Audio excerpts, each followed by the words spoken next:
Good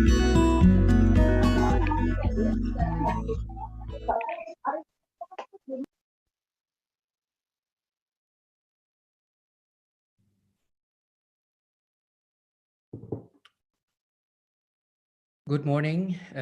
Good morning, Netherlands time. Good afternoon, Indonesia time. Ladies and gentlemen, distinguished guests, welcome to the first virtual conference 2020, Psychology from a Cross-Cultural Perspective, a collaboration between the Faculty of Psychology Universitas Indonesia and Faculty of Psychology and Neuroscience Maastricht University. My name is Bona Sardo Hutahayan. I am a faculty member of the Faculty of Psychology Universitas Indonesia, and I'm also a PhD student from the Faculty of Psychology and Neuroscience Maastricht University. I am very delightful to be able to host this conference opening ceremony. Ladies and gentlemen, please remain muted all the time. We broadcast a live streaming on YouTube for participants who cannot get into the Zoom meeting room. We have almost 500 participants joining this conference today, including 65 presenters from Indonesia, such as Jakarta, Papua, Yogyakarta, Banten, Aceh, Riau, North Sulawesi, Bali, and other provinces, as well as other countries like the Netherlands, Australia, Belgium, China, Germany, Spain, Japan, United Kingdom, and United States of America. For all presenters who will send full papers for the conference, selected papers would be published on the Psychological Research on Urban Society and Jurnal Psikologi Sosial, published by the Faculty of Psychology Universitas Indonesia. You may send your papers to the committee starting tomorrow until December 16, 2020. Today's schedule will be started by the welcoming remarks from the deans of the Universitas Indonesia and Maastricht University for about 15 minutes. The first keynote speaker will be Associate Professor Corina D.S. Rianto Putra, PhD, from Universitas Indonesia for around 45 minutes. As you can see in our schedule, there will be 3 plenary sessions of invited speakers from both Universitas Indonesia and Maastricht University from 2:40 Indonesia time or 8:40 Central European time until 5 p.m. Indonesia time or 11 a.m. Central European time. The first parallel session will be from 5:10 p.m. until 6 p.m. Indonesia time or 11:10 a.m. until 12 p.m. Central European time, divided into 7 Zoom links. After the first parallel session, proceed to the main room for the second keynote speaker, Professor Dr. Henry Oetgar from Maastricht University. And after the keynote speaker, please proceed to second parallel session. There will be 10 minutes break after each session. The schedule and the links to the Zoom rooms are provided in the guidebook. And ladies and gentlemen, I welcome Dr. Chutrifa Mutia Umar Ali, M.A. Psikolog from the Faculty of Psychology Universitas Indonesia to give her warm welcome remarks.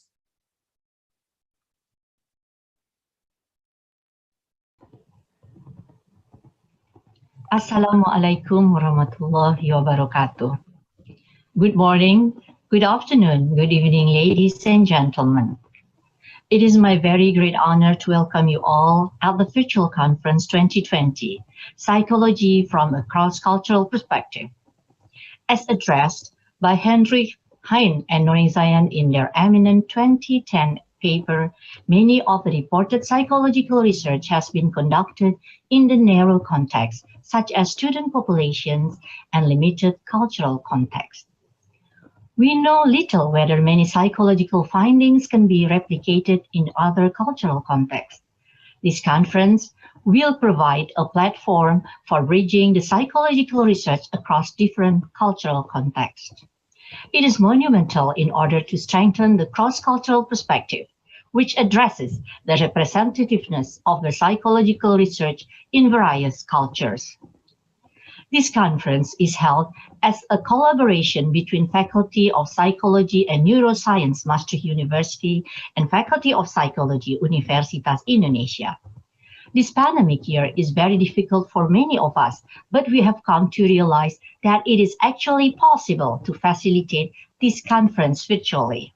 My deeply appreciation and many thanks to Professor Dr. Harold Merkelbach and Professor Dr. Henry Odgaard for their fully support. Yes, the physical distance is no longer a problem for sharing and discussing our research. I hope that this cooperation between the two universities will stimulate many cross-cultural psychological studies for the years to come, especially in the context of Indonesian and Dutch society. I also hope that this conference will intensify the collaborations between UI and MEU in education, research, as well as community service.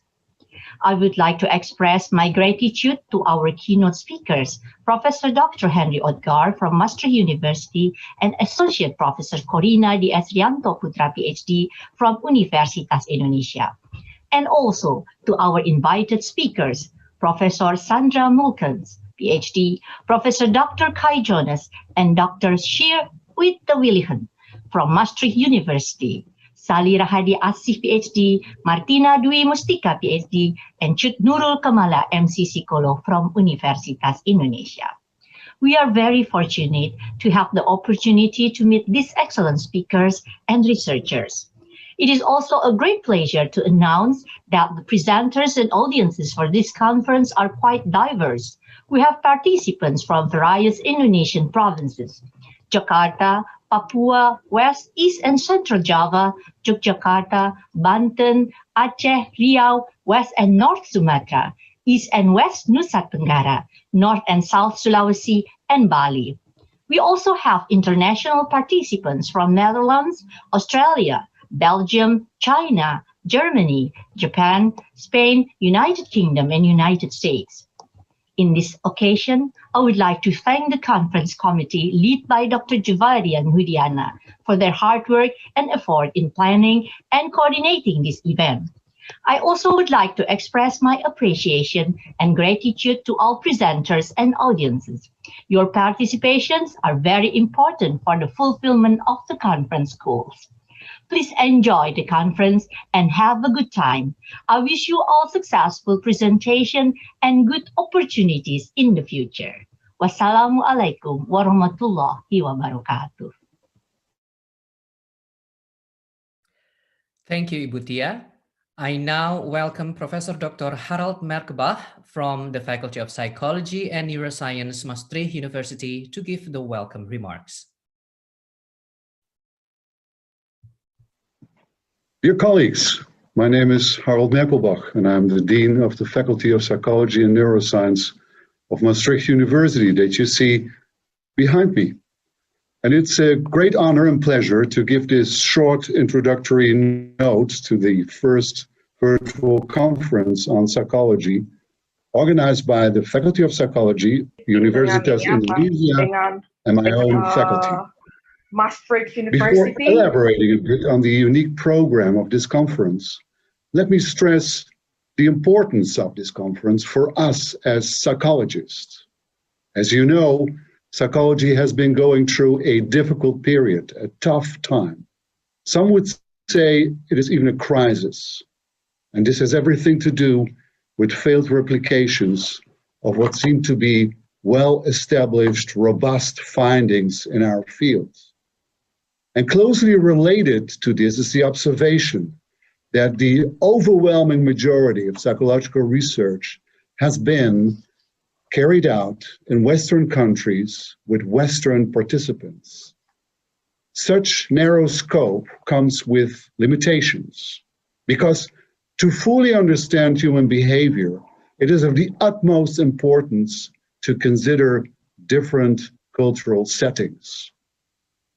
The current conference is one of the first to examine psychology from a cross-cultural perspective, precisely because it is organized by an Asian and a European faculty. It is not only because of this combination that this conference is unique.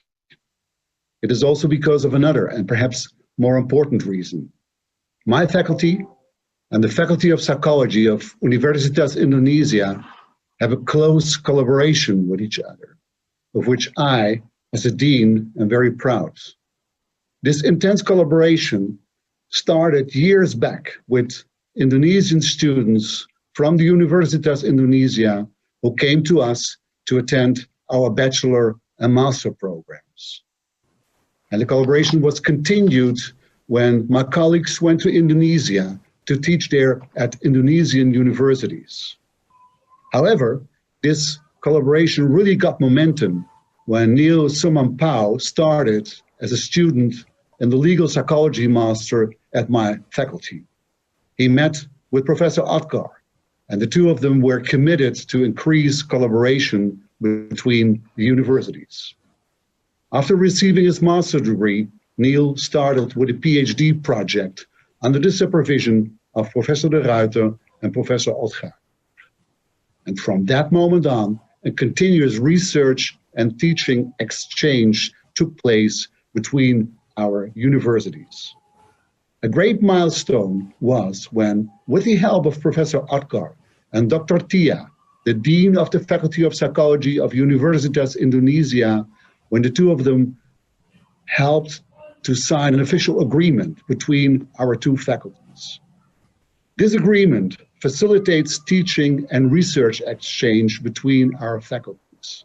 It provides a perfect framework given now that we have a number of PhD students at my faculty from Universitas Indonesia. Needless to say, this conference is also a perfect demonstration of this collaboration. Organized by Dr. Evelina and Dr. Maulina from Indonesia and Professor Otkar and Neil Sumampao, a great and interesting program has been developed. There will be talks on leadership, on treatment, on issues related to legal psychology and numerous other topics. And they are all treated from a cross-cultural perspective. I hope that this conference is a new step and an even more intense collaboration between our faculties and our countries, and that it will stimulate researchers and teachers to learn from each other's cultures. Thank you so much for your commitment. I wish you a good conference. Salam hangat untukmu. Thank you, Professor Melkuba. Salam hangat untukmu juga. And ladies and gentlemen, before we proceed to the next session, I would like to ask you to turn on your video for the photo sessions. And our photo session will be guided by Madharani from Public Relation.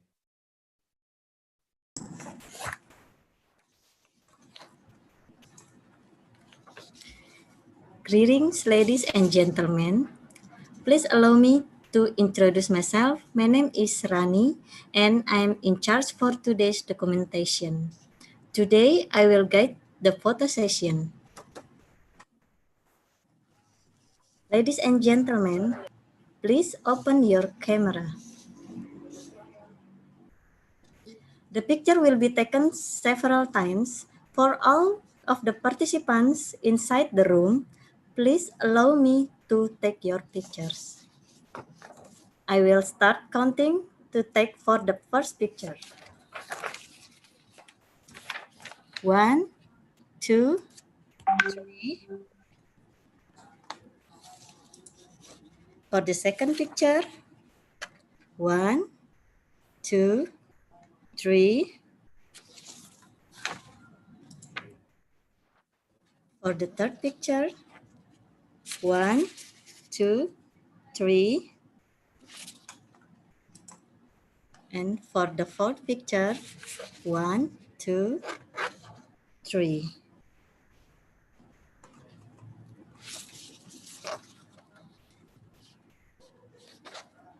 Thank you.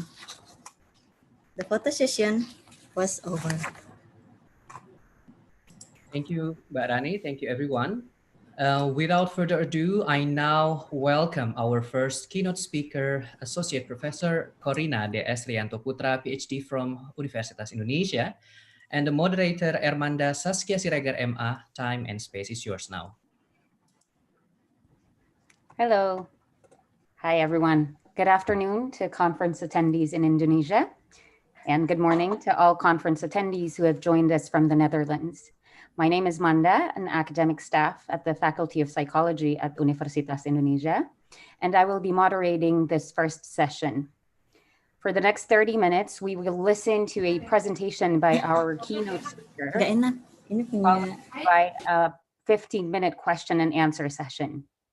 Attendees are kindly requested to type in any questions they may have for the speaker using the chat feature of the Zoom application, and a select few of these questions will be answered by our speaker during the Q&A.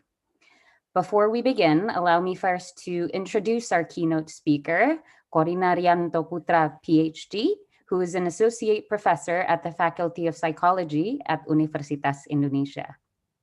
Corina completed her bachelor's degree and her training as a psychologist from Universitas Indonesia in 1992. In the year 2000, she received a Master of Commerce degree in Organizational Study from the University of New South Wales, Australia. She then received her doctoral degree, also from the University of New South Wales, in 2010.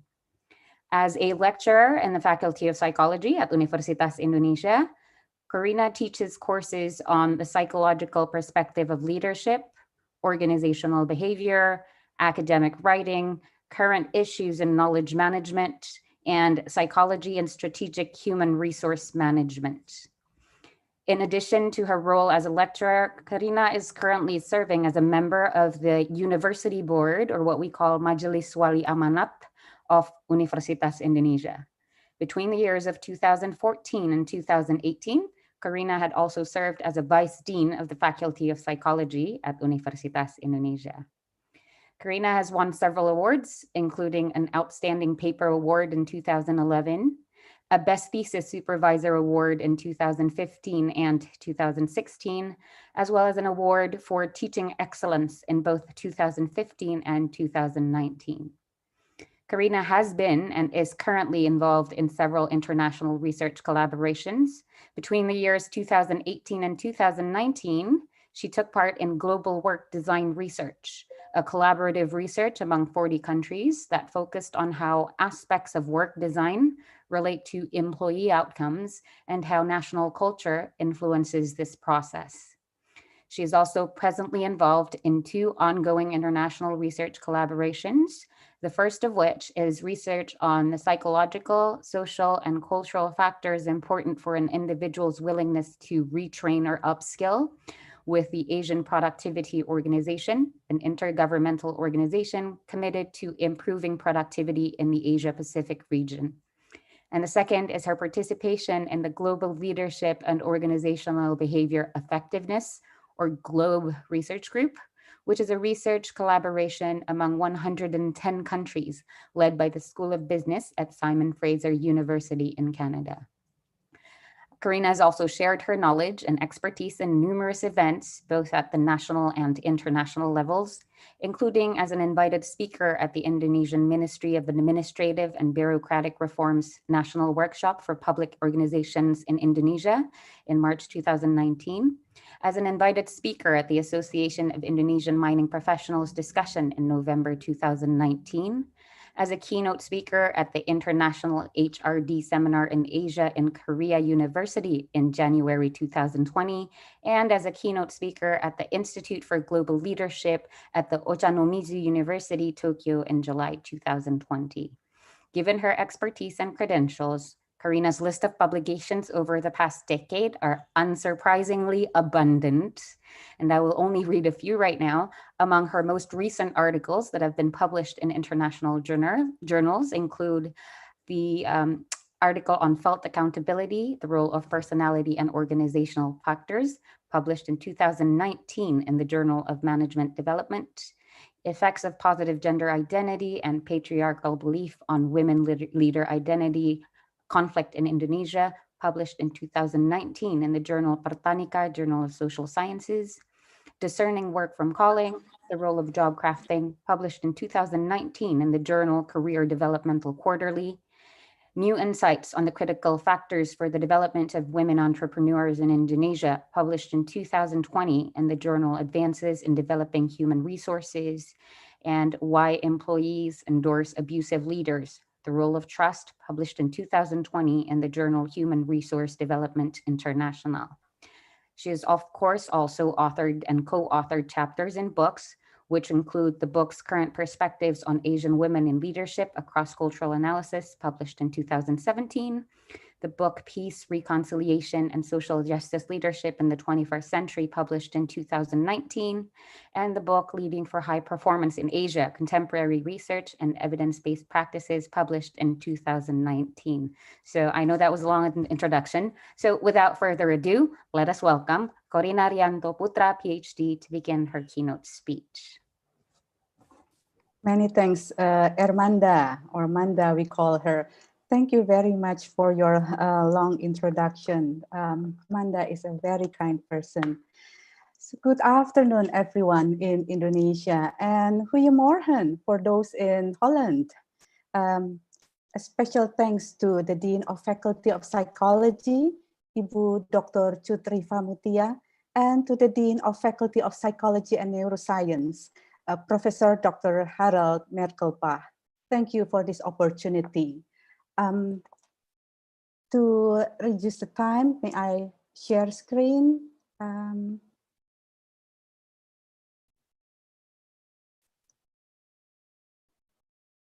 everyone see my screen? Yeah? Yes, Mbak, we can. Yes, Mbak, we can. Oh, thank you very much. So the topic today is who wants to follow the leaders? The emergence of a leader in Indonesia. Emergence meaning that when the leader come up and accepted by other people, because a leader without follower, a leader without those who is willing to accept, to listen to them, is not a leader. So it's important to see who wants to follow the leader. Can I give you one example? This is the Philippines president, Rodrigo Duterte.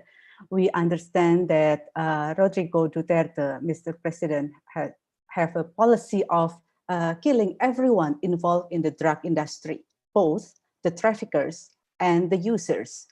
And this policy is very shocking for the rest of the world. And people protested to him, because at least 1,400 people has died. But Mr. Duterte said that I am the president of a sovereign country and I am not answerable to anyone except the Filipino people.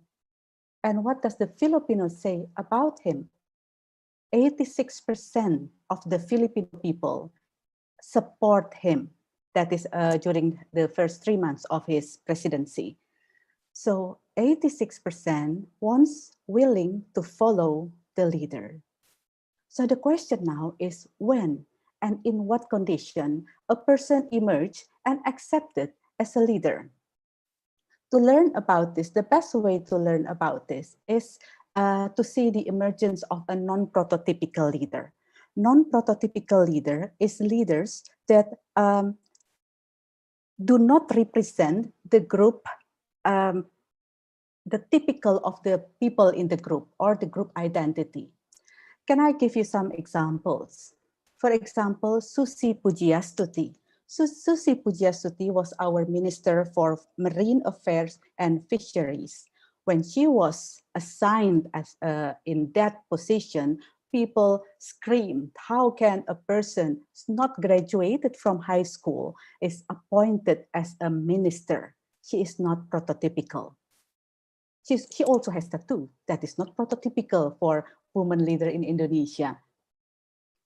Iwan Fals. Iwan Fals is also a leader. He led the people in expressing their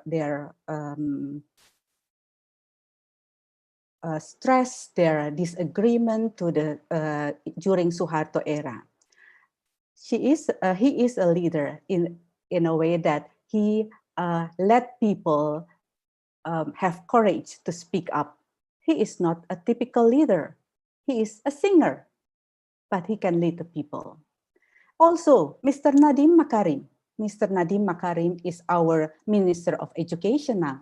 Mr. Nadiem Makarim is not a typical leader for that position, for Minister of Education. Usually in our country, we have a professor, we have an academic, a senior professor to lead, to work in that position. Mr. Nadiem Makarim has no PhD, even though he has 2 master's degrees. He is not a prototypical leader. And another one that we want to learn now is Mulan. Anyone remember Mulan? The Disney movie. Mulan is the warrior in China during the China era. And we want to learn from Mulan especially how she emerged as a leader. If we want to use a theory to explain when and in what condition a person emerged and accepted as a leader, we cannot use the accepted theory, the great man theory. From the great man theory, leadership is a virtue which is possessed by a select few. So if that is the case, then leadership is person who emerged as a leader is only person who is special and only about that person, his or her characteristic. But the social identity theory of leadership argued differently.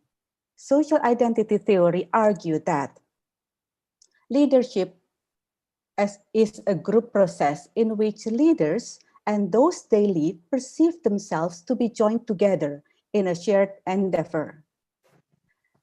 Using social identity perspective, we can move away from previous theory that only focus on individual leader, instead of focusing on their interaction, the group processes in which the leader and those they lead interact.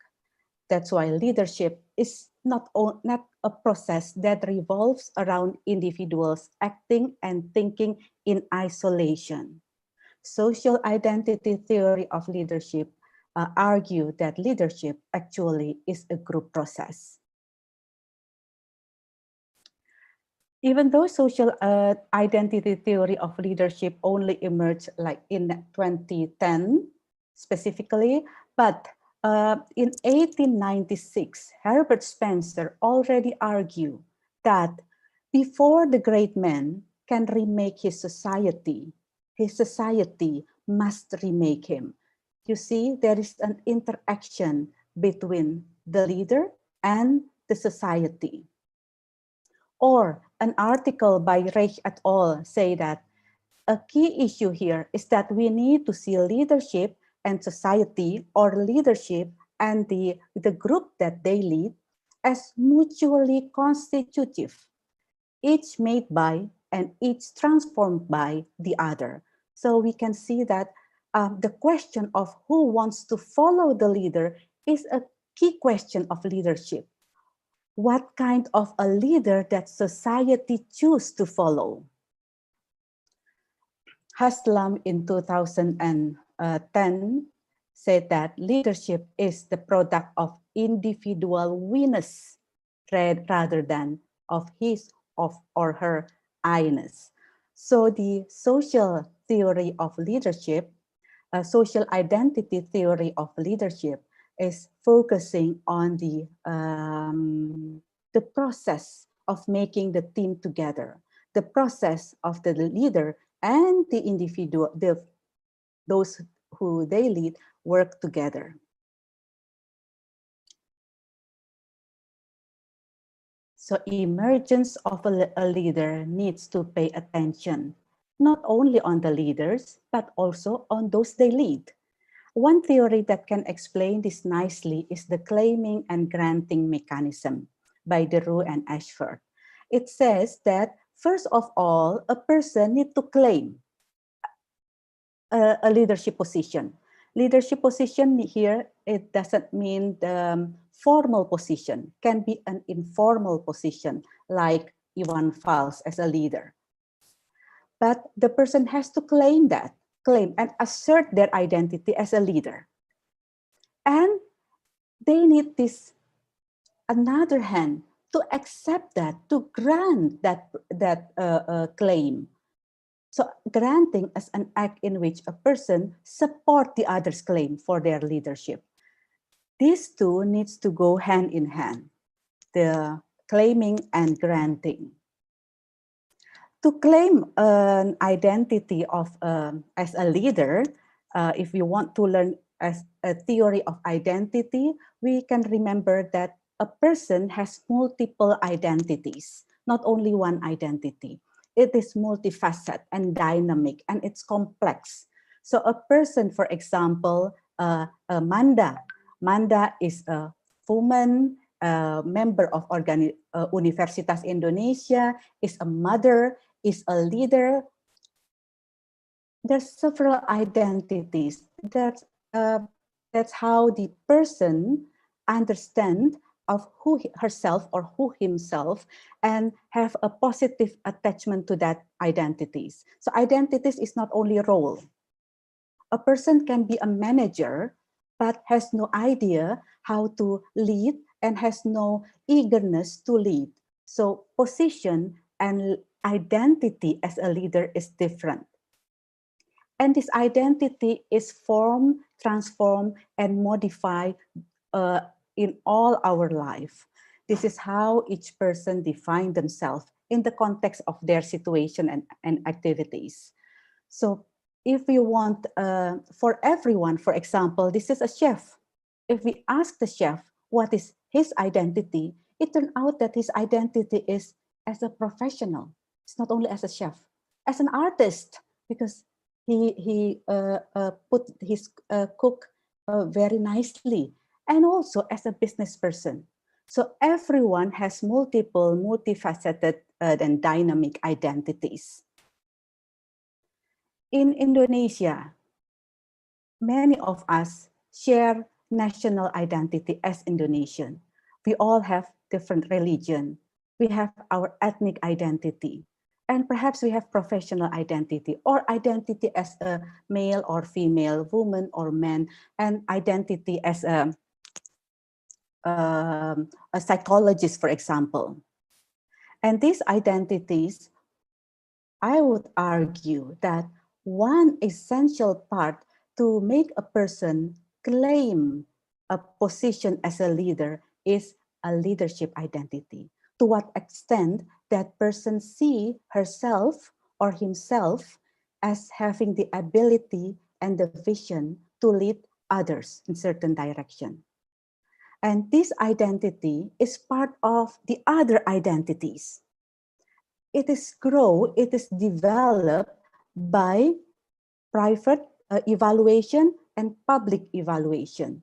So when we see ourselves, we ourselves evaluate and make sense of whether we have this attitude, we have this vision, we have this ability as a leader. And public, society, other people also evaluate us. And they can grant that identity. If both private regard and public regard work together, leadership identity can be very strong.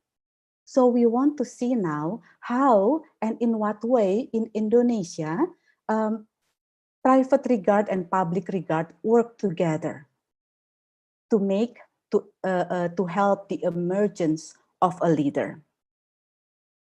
To do this, I want to ask you to take you to watch Mulan. This is the story of Mulan. Mulan was a Disney character. The story is in China, where Mulan has to dress up and behave like a typical woman at that time. But that is not how she feels about herself. Her private regard is different than the public regard. She wants to protect her father. She wants to defend her family, but that is not a place for a woman. And what does Mulan say?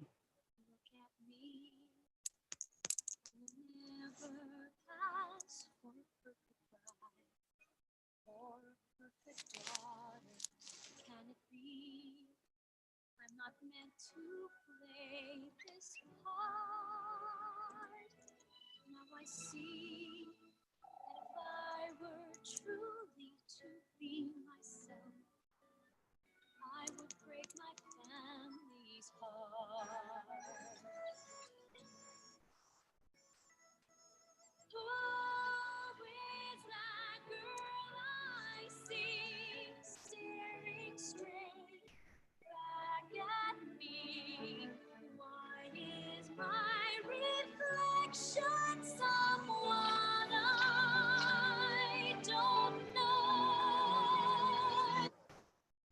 Yes, the song is beautiful, but we need to analyze Mulan's claim for identity as a leader. Mulan, in that scene, Mulan wanted to join the army to replace her father, but that is not her place. And Mulan feel she is not a perfect daughter for her family. She cannot be a perfect bride. She wants to be a warrior. And that is not what the public, the society, her family wants. So she feels that this deep questioning within herself, she feels that the way she dressed up is not what she wants to be. She questioned her reflection. Mulan wants to be a leader, but the public doesn't want to accept her. No one wants to follow her as a leader. So Kamala Harris, in her speech a few days ago, say that, see yourself as others may not. Maybe Mulan hear what Kamala Harris say, and Mulan is so convinced that she is a leader. She is establishing an identity as a leader. In the theory of identity development, identity is developed through 3 stages: establishment, advancement, and maintenance. So this theory suggests that a person can change her identity or his identity over time. It can explore and see whether the others give public approval for that. So we all have the ability to try several identities. The identity at this stage is still malleable, still adjustable. And with time, the identity can become strong if the identity got internal or external support. So the person will try to fit the internal and external standard, and when it happens, the identity will be stronger and can proceed from the establishment stage to the advancement state. And this is what happened with Mulan. If anyone remember this scene, in this scene, Mulan is in the army, and Mulan dressed up as a man because no one wants to accept women at that time. And they have the army, they have to climb a pole, and no one can. And Mulan try and try again, push her effort until finally she is able to reach the pole. Mulan then gained the authority as a leader when she has that expertise. Expert power, from my research in Indonesia, this is a research from 135 employees. Expert power and reference power strongly influence leader endorsement. Leader endorsement means that those that we lead willing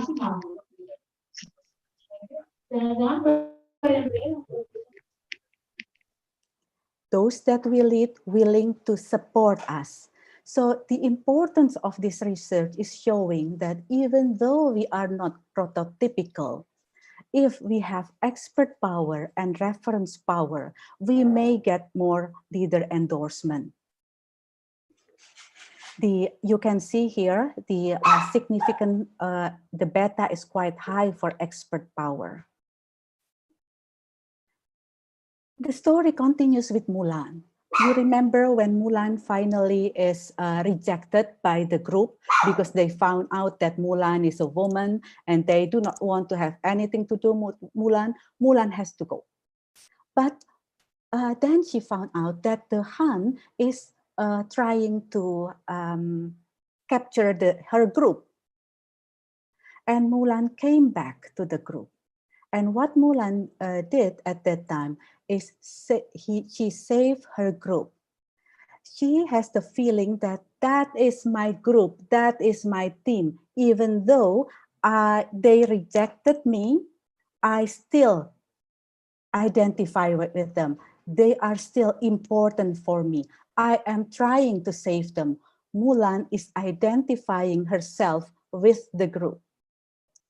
Organizational identification, friends and colleagues, audience, are the key in how people willing to endorse a leader. So one important things of to what extent people raise up to be a leader is the perception whether the leader have or identified with the organization, and whether the employees, those we lead, also identified with the organization. So there is the degree to which each member, those they lead and the leader, define themselves by the same attributes. I put forward this table, ladies and gentlemen, my friends, colleagues. You can see this is a hierarchical multiple regression. I try to control the organizational identification. I have to say that this is my research with my student, Rohman, from Magister Science. And we try to control the organizational identification.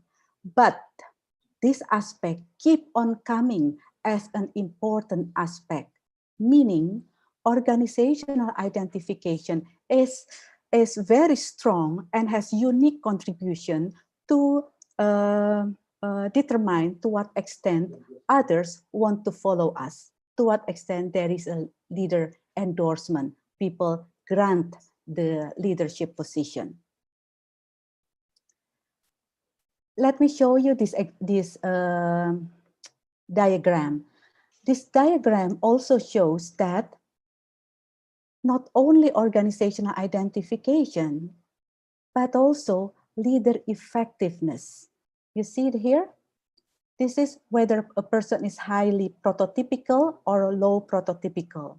So for those low in leader effectiveness, if you are low in leader effectiveness, then you can only get endorsement if you are highly prototypical. If you are not highly prototypical, I'm sorry, if you are high in leadership effectiveness, you do not need to be that prototypical. Prototypicality doesn't increase that at the extent to which people endorse you. So it means that leader effectiveness dampens or reduce the effect of leader prototypicality on leadership endorsement, leader endorsement. This research shows that even though a person is not prototypical, a person can get endorsement. People will want to follow them if they are effective. Can you give me 1 second, please?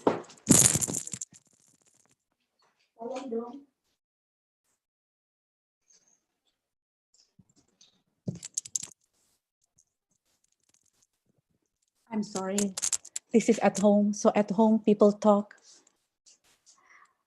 Another research showed that to the extent of people able to develop positive leader identity is highly influenced by leader group-oriented behavior. This is like Mulan. Mulan came back to save the group. What is in Mulan's head is how to protect her team. So even though this research, my research with my student Riyadi, showed that gender influence positive leader identity in that many women tend to not claiming a positive leader identity. But if they choose to show leader group-oriented behavior, if they think about the team, they work for the team, then they may be able to construct positive leader identity. If we see from cross-cultural perspective, friends, we can see that how organizational identification and leader group-oriented behavior is important in Indonesia. Perhaps because we are a collectivistic culture, we appreciate those who stand up for the group, for the organization. Another one, an interesting one, my research with my doctoral student, Sami An. Sami An is researching about the impact of abusive supervision. This is a bad leadership and how it influences whether abusive leaders still get endorsement. And we found that even though a person has bad leadership, if the employees already trust them, build cognitive trust, that is, they trust the capacity, the competency of the leader, and affective trust, that is, they trust that the leader is have personal interaction with them, employees tend to still endorse the leader. So this is a research in state-owned enterprise, and this research used a very robust method where we take two time-legged data collection. This is one way to reduce the common method bias. For those academics, you may obviously understand this. It shows that leader endorsement of people in this company, or perhaps in Indonesia, tend to forgive the leader's bad behavior if they have cognitive trust and affective trust, and they keep on endorsing this leader. It shows the importance of trust. So who wants to follow the leader is those who trust the leader. So what can make a leader emerge? Trust. Trust is an important aspect. This is Mulan, when Mulan is already is not part of the team, but this is the final stage. Mulan wants to save the emperor. Mulan is whistling. Hi guys, I've got an idea. Mulan is exercising expert power. And because Mulan has saved them in the past, they trust Mulan and they endorse Mulan's idea. That's why they follow Mulan's idea and they are able to save the emperor. They follow Mulan's direction. Even the general follow Mulan's direction, a not prototypical leader, a woman, a marginal person, but because she already got their trust, she got the endorsement.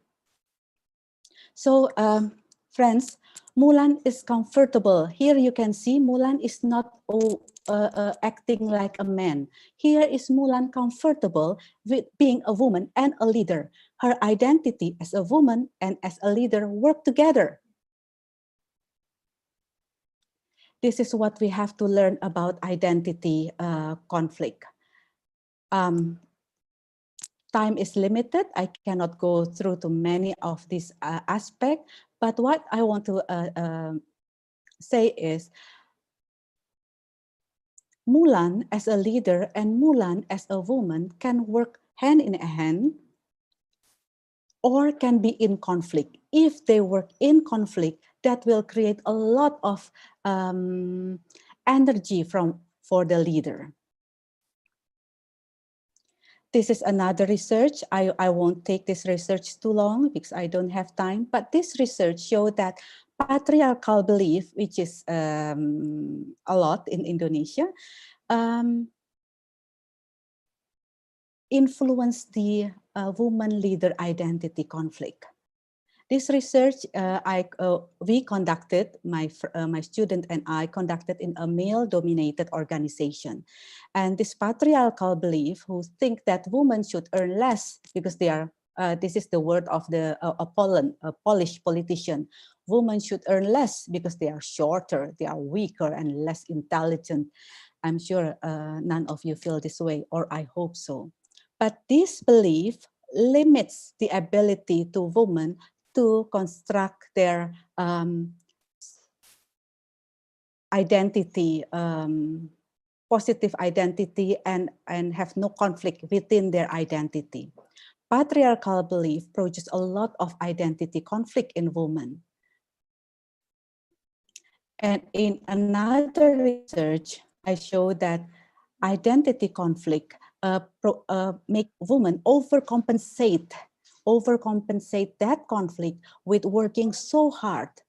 And this may lead to low well-being. What I want to say is all these identities should be synergistic, should work hand in hand together, work in concert to be able to raise as a leader in Indonesia, emerge as a leader. Everyone need to manage their multiple identities so that from one aspect of identity and another identity is not conflicting. Instead, they have to work together. For example, a mother can say that I am a mother and I am a student, PhD student, and I'm proud of that. And that is not in conflict because my children see me studying, see me as a role model, and they follow me in studying.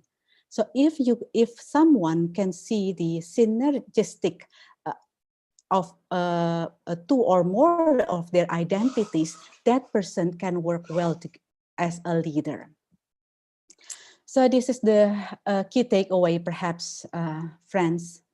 The emergence of a leader is also influenced by those they lead, the acceptance of those people and their endorsement. So not only by the expert power, referent power, but the acceptance of the leader. And second, although it is challenging for a non-prototypical person to emerge as a leader, they may be accepted if they show leader group orientedness, leader effectiveness, as well as able to build trust with the people. So we see to emerge as a leader, not only the establishment of the leader, but the advancement. And this building trust is the advancement. People in the Mulan story, Mulan's team, believe that Mulan's intention is for the benefit of the team. And the last one is every leader must manage their multiple identities and create a synergistic identity. If that doesn't happen, we cannot work, if that doesn't happen, we work with burden. And as Indonesian, we perhaps identify ourselves with our ethnic identity, with our religion, with our nationality, with our profession, with our gender. And these identities should work in concert, should be synergistic. This is why the emperor gave Mulan the medal because Mulan is able to create a synergistic identity. For our friends in Holland, perhaps we can do research together. Indonesia is a big social lab. Perhaps the next future research direction, the next research is about how can a person manage his or her multiple identities and create a synergistic identity instead of a case of split personality.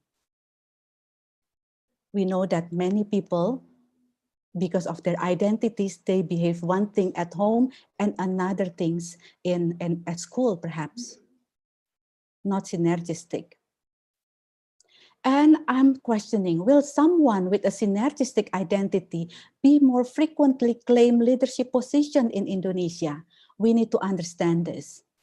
And Universitas Indonesia, a Faculty of Psychology, is opening further collaboration in this research. Or will someone with a synergistic identity be more accepted in Indonesia, a diverse country where people have multiple identities? Thank you, ladies and gentlemen, and special thanks to Deborah Evelina Purba, the manager of research and community engagement in Faculty of Psychology, that pushed me to do this presentation. Never asked for this, but thank you for pushing me. And thank you for Dr. Maulina for have the idea to support me in this presentation. I also want to thank Andrew Setiono, my research assistant, for making this beautiful PowerPoint. And thank you everyone who listened. Thank you for all your questions. Thank you, Ermanda. Thank you, Maori, for the wonderful presentation. As Corina, or Maori, we like to call her at Fakultas Psikologi, as Maori has eloquently reiterated the main takeaway points of her presentation, perhaps next I can directly open the forum for a question and answer session. We have several questions here, but perhaps we only have time to answer the first two. So I'll read you the first question by E.D. Malay. The question is, based on the theory of leadership you've explained before, claiming one's position as a leader is necessary. In that case, then how about the influencer who can move people but have never claimed themselves as a leader? Just like Iwan Fals that was mentioned in the example. He's never stated that he's a leader, and the Indonesian people know that he's an influential figure. He's even called as a hero by Times Magazine. But can he be categorized, or can we label him as a leader? Perhaps you can answer that, Matt. Thank you, Manda, and thank you, Edie, for the questions. Thank you that you understand Iwan Fals very much, so we can have a very good discussion. So, by definition, in the International Leadership Association define leadership not only as a position, but more as a belief, a person belief and capacity that he or she can lead, can influence others to a direction for the benefit of the group. So with this definition, a person can be an informal leader, like Iwan Fals. Iwan Fals perhaps never claimed himself as a leader. He never said that I am a leader, but his action show that he is a leader. He is claiming that. He is not being stopping, just being passive with the situation. He takes control. He do something for the benefit of Indonesian people, and he influenced others with his song. He is truly a leader, even though he never say, "Hey, I am a leader." Okay, so I hope that answered the question. So to conclude, I think from what you've just said, the definition of a leader or the label of a leader doesn't necessarily have to come from the person being labeled as a leader. Instead, it's like a public, it could be a public label or a public perception of his role as a leader. Is that correct? So his actions tell us that he's a leader, even though he's never claimed to be a leader. Thank you for that, Manda. I think you make it very clear. We have to understand that in Indonesia, many times we think of a leader as a position. But that's why I think Iwan Fals never claimed himself as a leader. But like you said, he has a vision and he influenced others for the benefit of the group, and other people accept him. Thank you, Manda. All right, thank you, Matt. So we can move on to the next question. This is by Nisa Praditya.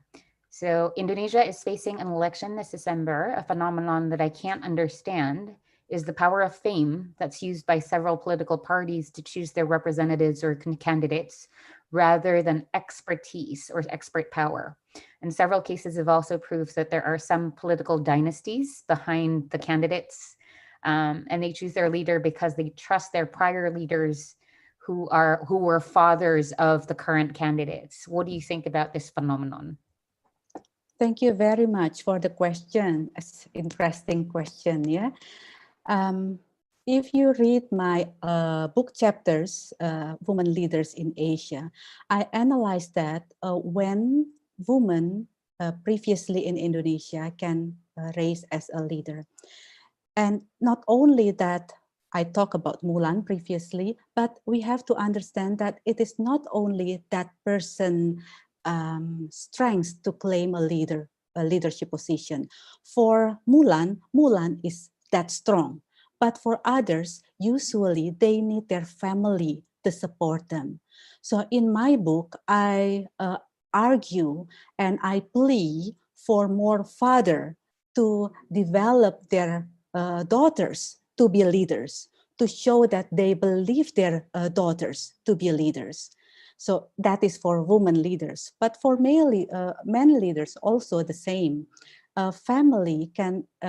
Family is essential in the development, the establishment, and the advancement of that identity as a leader. If family doesn't believe that, it's very hard for a person to raise. But if a family understand and encourage that, that provides a strong feeling for that person. So here I don't want to talk about the political psychology because that is not my area of expertise, but I want to talk about the social identity theory of leadership. First of all, what I want to say is that person's identity as a leader needs to be developed. And obviously that is helped by the exploration, the encouragement from the family and from the interaction with other people. So perhaps the discussion of the dynasty there, I want to frame it in that way. Thank you, Amanda. Oh, thank you so much, Maori, for the question. Hopefully, the two people posing the question, hopefully Maori has sufficiently answered your questions.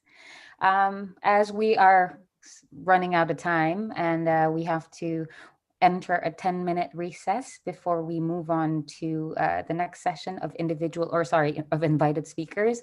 Let me take this opportunity to express my gratitude to Maori. Maori, thank you very much for sharing your knowledge. That was very insightful. And thank you to all the attendees for paying attention as well as for asking questions and for attending this event this afternoon or this morning in Central European time. So with that, let me close this session and we'll say goodbye to our, or actually if Maori wants to stay for the next session, you're welcome to do so. All right, so we'll enter a 10-minute session and a 10-minute recess session. And if I may, I would like to excuse myself because my daughter has a ballet lesson. Thank you so much for your attention. Thank you, Amanda. Thank you, everyone. Have a good day.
Good afternoon in Jakarta time and good morning in Maastricht time or Netherlands time, GMT +1.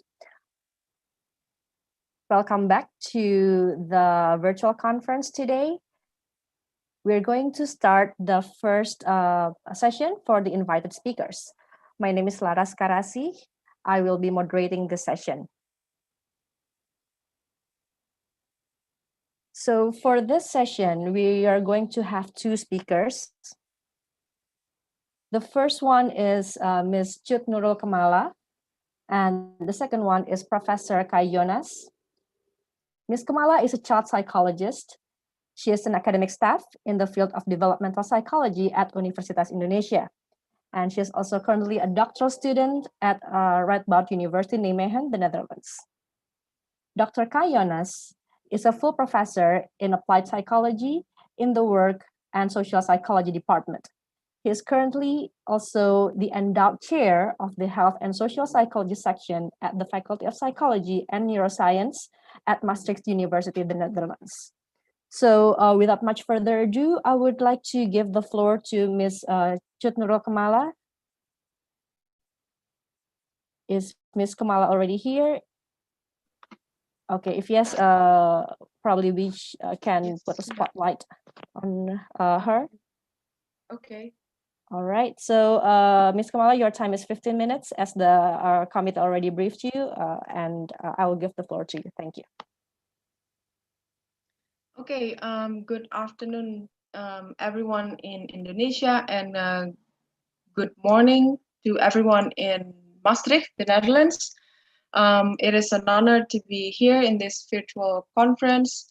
I would like to thank the conference committee for this big opportunity. So as a junior researcher like myself, being here among the big names in this conference, it feels like a learning ground for me. And I'm looking forward to more learning experiences like this in the future. So today, I think I'm gonna start presenting my my slides. 1 second.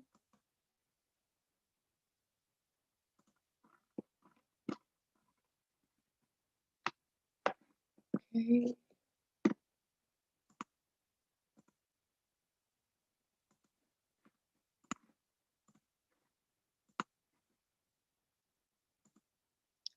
Okay, so I hope everyone has already seen the slides here on the screen.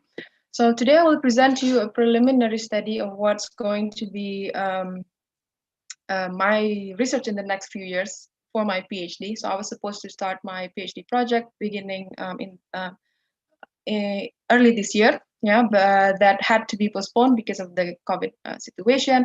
And so we decided to use this postponed period to do a preliminary study. And just to get an idea about how feasible the research is, maybe we have to refine the research questions, the methods, and also some we can work around some potential limitations that we may encounter in the future.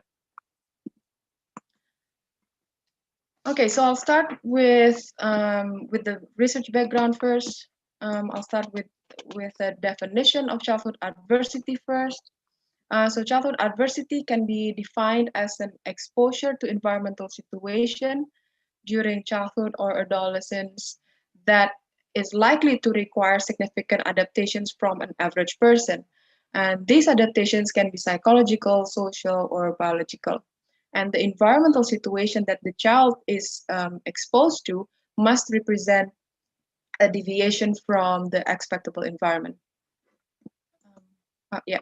So since childhood adversity requires significant adaptation from an average child, it can result in significant changes in the structural and functional and the functioning in the brain. So in particular, previous studies have found that changes in regions important for emotional reactivity, which is amygdala, and also regions important for emotional control, which is the prefrontal cortex. So on one hand, studies have found that on one hand, there's an increase in amygdala activity and volume, and that makes people with an experience of childhood adversity more attentive and more reactive to emotional stimuli such as angry faces or fearful faces. Well, actually detecting this emotional stimuli is considered as adaptive in the early years. However, it can then develop into maladaptive hypervigilance in the later years. So on one hand, we have an increase in amygdala activity. On the other hand, there's a decrease in the prefrontal cortex activity and volume. And this decrease makes people who have experienced childhood adversity to be less successful in exercising top-down control over amygdala activity. As a result, they have more difficulties in emotional and in controlling emotional responses. So the changes in amygdala and prefrontal cortex make people with a history of childhood adversity more prone to show symptoms of anxiety. So anxiety is associated with stronger reactivity to emotion and less ability to downregulate emotion, which is similar characteristics to people who have experienced childhood adversity. Studies have also found significant positive correlation between childhood adversity and anxiety symptoms, as well as anxiety disorders. Some more recent studies who use the dimensional approach rather than the cumulative risk approach, they found that threat-related adversity, such as abuse, is more predictive of anxiety in comparison to the deprivation-related adversity, such as neglect.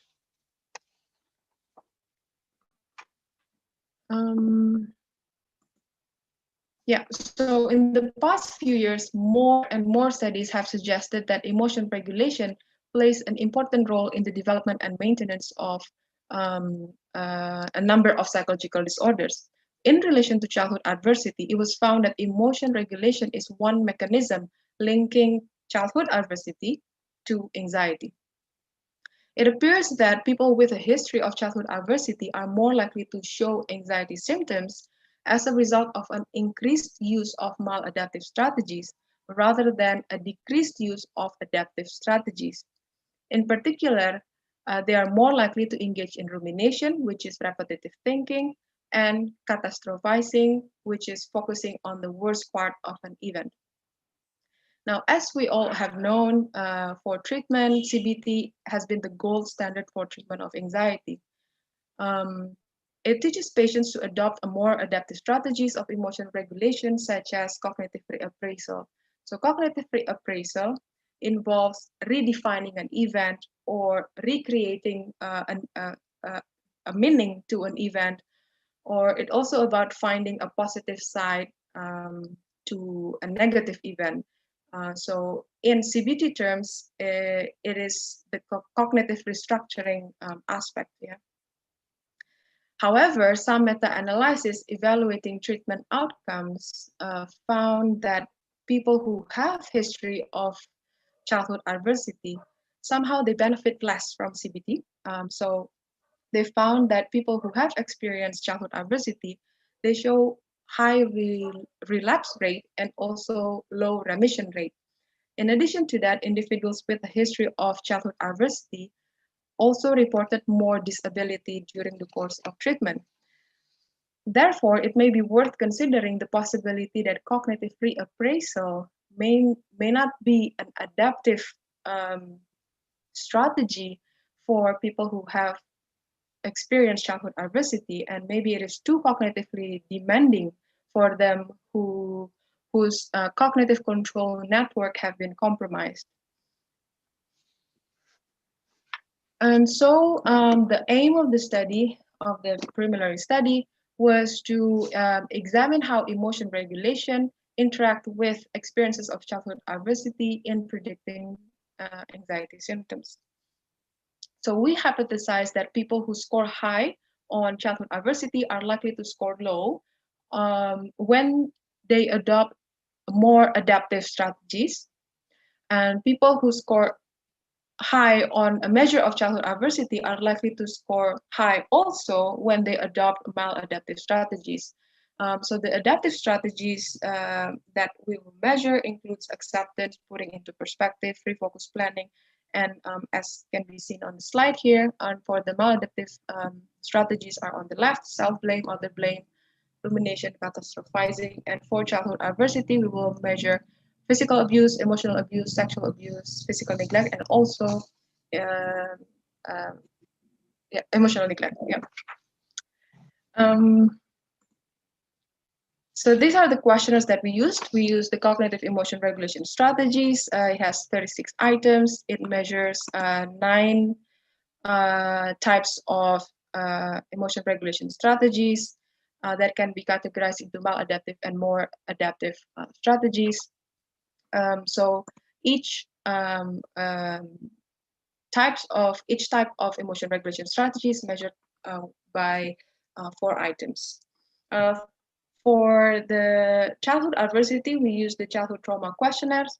It has 28 items rated on a 5-point Likert scale. It measures 5 types of childhood adversity that I have mentioned earlier.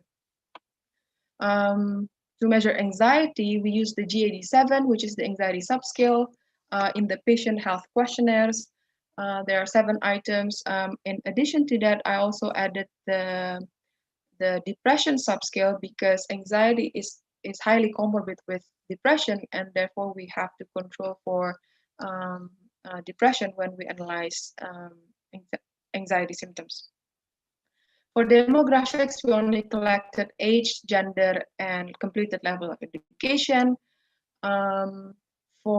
Since the data was collected during the COVID, the early period of the partial lockdown in Indonesia, so we asked about their COVID related situation, things like whether they or anyone close to them infected by COVID, whether anyone close to them have died due to COVID, anyone close to them is hospitalized or are in critical condition in the hospital, and whether they live with someone who is at high risk. For example, elderly people and also people who have chronic diseases, so that we have to control for this COVID-related situation later on. So the participants in our study were all Indonesians. They are adults aged between 18 to 63 years old, with a mean age of 24.56 years old. Yeah, they were all recruited via social media. Information about the study and link to the questionnaire was shared via Instagram, WhatsApp, and Twitter. All participants indicated their consent to take part in the study, and their time was compensated with digital money top-ups. As we can see on the slide here, almost everyone have completed high school, and about 34% have completed bachelor level. The majority of participants were female, which is 80% in these studies. So in this table, I would like to show you how our main variables correlated with the demographics in relation to age. Younger participants reported more experiences of emotional abuse, as well as more experiences of emotional neglect. Younger participants also use maladaptive strategies more often in comparison to the adults. The older adults, the older participants used one type of adaptive regulation strategies more often. Younger participants also reported more symptoms of anxiety and depression. So in relation to gender,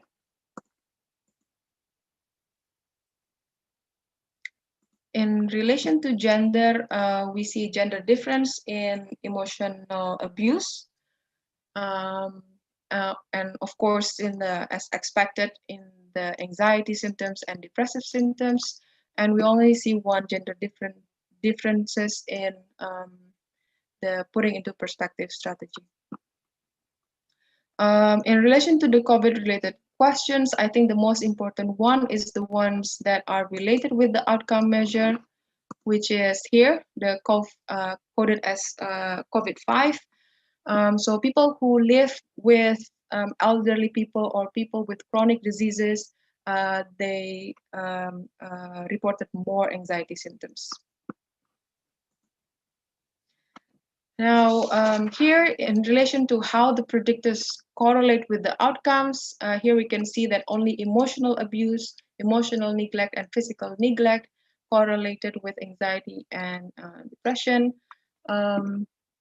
But later on, we will only analyze emotional abuse and emotional neglect. I will explain later why I did not include physical neglect in the analysis. Here's the correlation between the moderators and the outcome variables. We can see that the correlation, that emotion regulation strategies correlated with both anxiety and depression. The maladaptive strategies, here showing positive correlation with anxiety and depression, meaning that more use of maladaptive is associated with more symptoms of anxiety and depression. Meanwhile, for the adaptive strategies, we see negative correlations with anxiety and depression. And for acceptance and putting into perspective, like I said earlier, it seems that they're not so much considered as adaptive, because here in this, at least in this study, acceptance is positively correlated with anxiety and depression. Meaning that the more acceptance there are, the more anxiety symptoms that they're reported. Here is the correlation between the predictors and the moderators. Although some are significantly correlated, the magnitude are not high, which is good. Before we run regression analysis, we do not want to see multicollinearity. So from this table, we can see that self-blame is used more often in people with a history of childhood adversity, except for physical abuse here. So physical abuse seems to show little or no correlation with any emotion regulation strategy.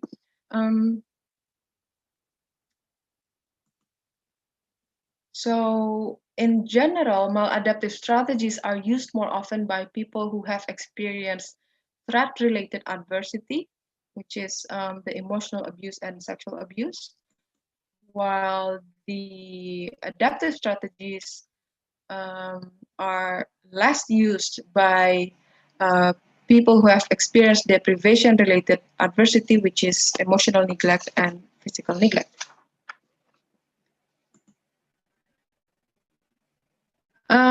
So after checking for the regression assumptions, we ran a series of moderated regression analysis with childhood adversity as the predictors, emotion regulation strategies as the moderators, and anxiety as the outcome variables. We only included emotional abuse and emotional neglect because only those two were found to correlate with anxiety symptoms. We did not include physical neglect, and I will explain later when I discuss about the limitation of the study. After controlling for age, gender, depressive symptoms, and the COVID-5, which is the fact that they live with someone who is at high risk to get infected by COVID, we only found significant moderation for. We only found rumination as a significant moderator for the relationship between emotional abuse and anxiety symptoms. Non-other emotion regulation strategies were found to be a significant predictor, and emotional neglect also did not interact with any of the cognitive emotion regulation strategies in predicting anxiety symptoms. So this is the graph. We can see from this graph that people who scored high on emotional abuse are associated with having more anxiety symptoms, especially when they use rumination as an emotion regulation strategy more often. This finding is in line with previous studies suggesting that emotional abuse is related with anxiety, and that more use of a maladaptive strategy such as rumination increased the likelihood of experiencing anxiety symptoms. Oh, okay, so since my time is up, I'm just gonna just quickly talk about the limitation. So this, presenting all that,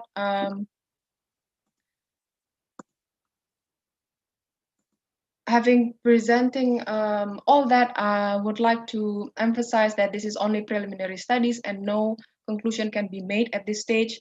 However, in my opinion, I would argue this is worth pursuing because it may have clinical implications. But the first step of all is to properly adapt the questionnaires because the physical neglect items is particularly problematic because there's one item one item measuring physical neglect. The statement is that my parents were too drunk or too high, and it seems that in Indonesia, alcoholism is not as much a problem as in other countries, I would say, and perhaps it should be not only translated, but must be adapted so that it would be more suitable to the Indonesian population. That's it. I think I'll just skip the other parts. Thank you, Mbak Chika. I'll give the floor back to you. All right, thank you, Chut or Ms. Kamala. I'm going to go straight to our second speaker, Dr. Kai Yonas. If we could spotlight him.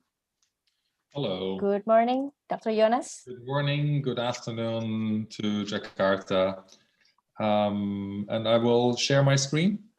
Yes, we already see your screen right now. No, that is someone else's screen. Oh, I can't. that's not your screen. All right.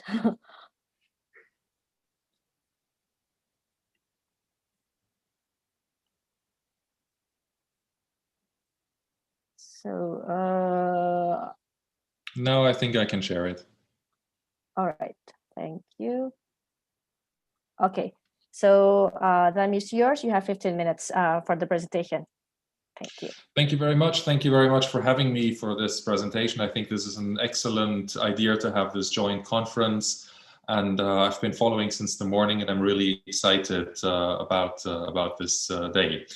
I would like to talk about emotion intensity misperception. So it's quite a switch from the previous talk to another type of emotion research.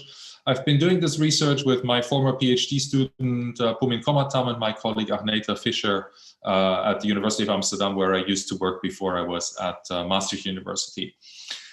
We did research on emotion intensity misperception in intercultural context, and I think it's really fitting for today's theme because it also shows that before we are able to do proper intercultural research, we often really need to first get the stimulus material right, because otherwise the intercultural research will go majorly wrong. I'm not talking so much about what goes wrong, but really show that if we want to continue doing this, I would be very interested in doing that. We also need to lay groundwork. But to jump right into the topic.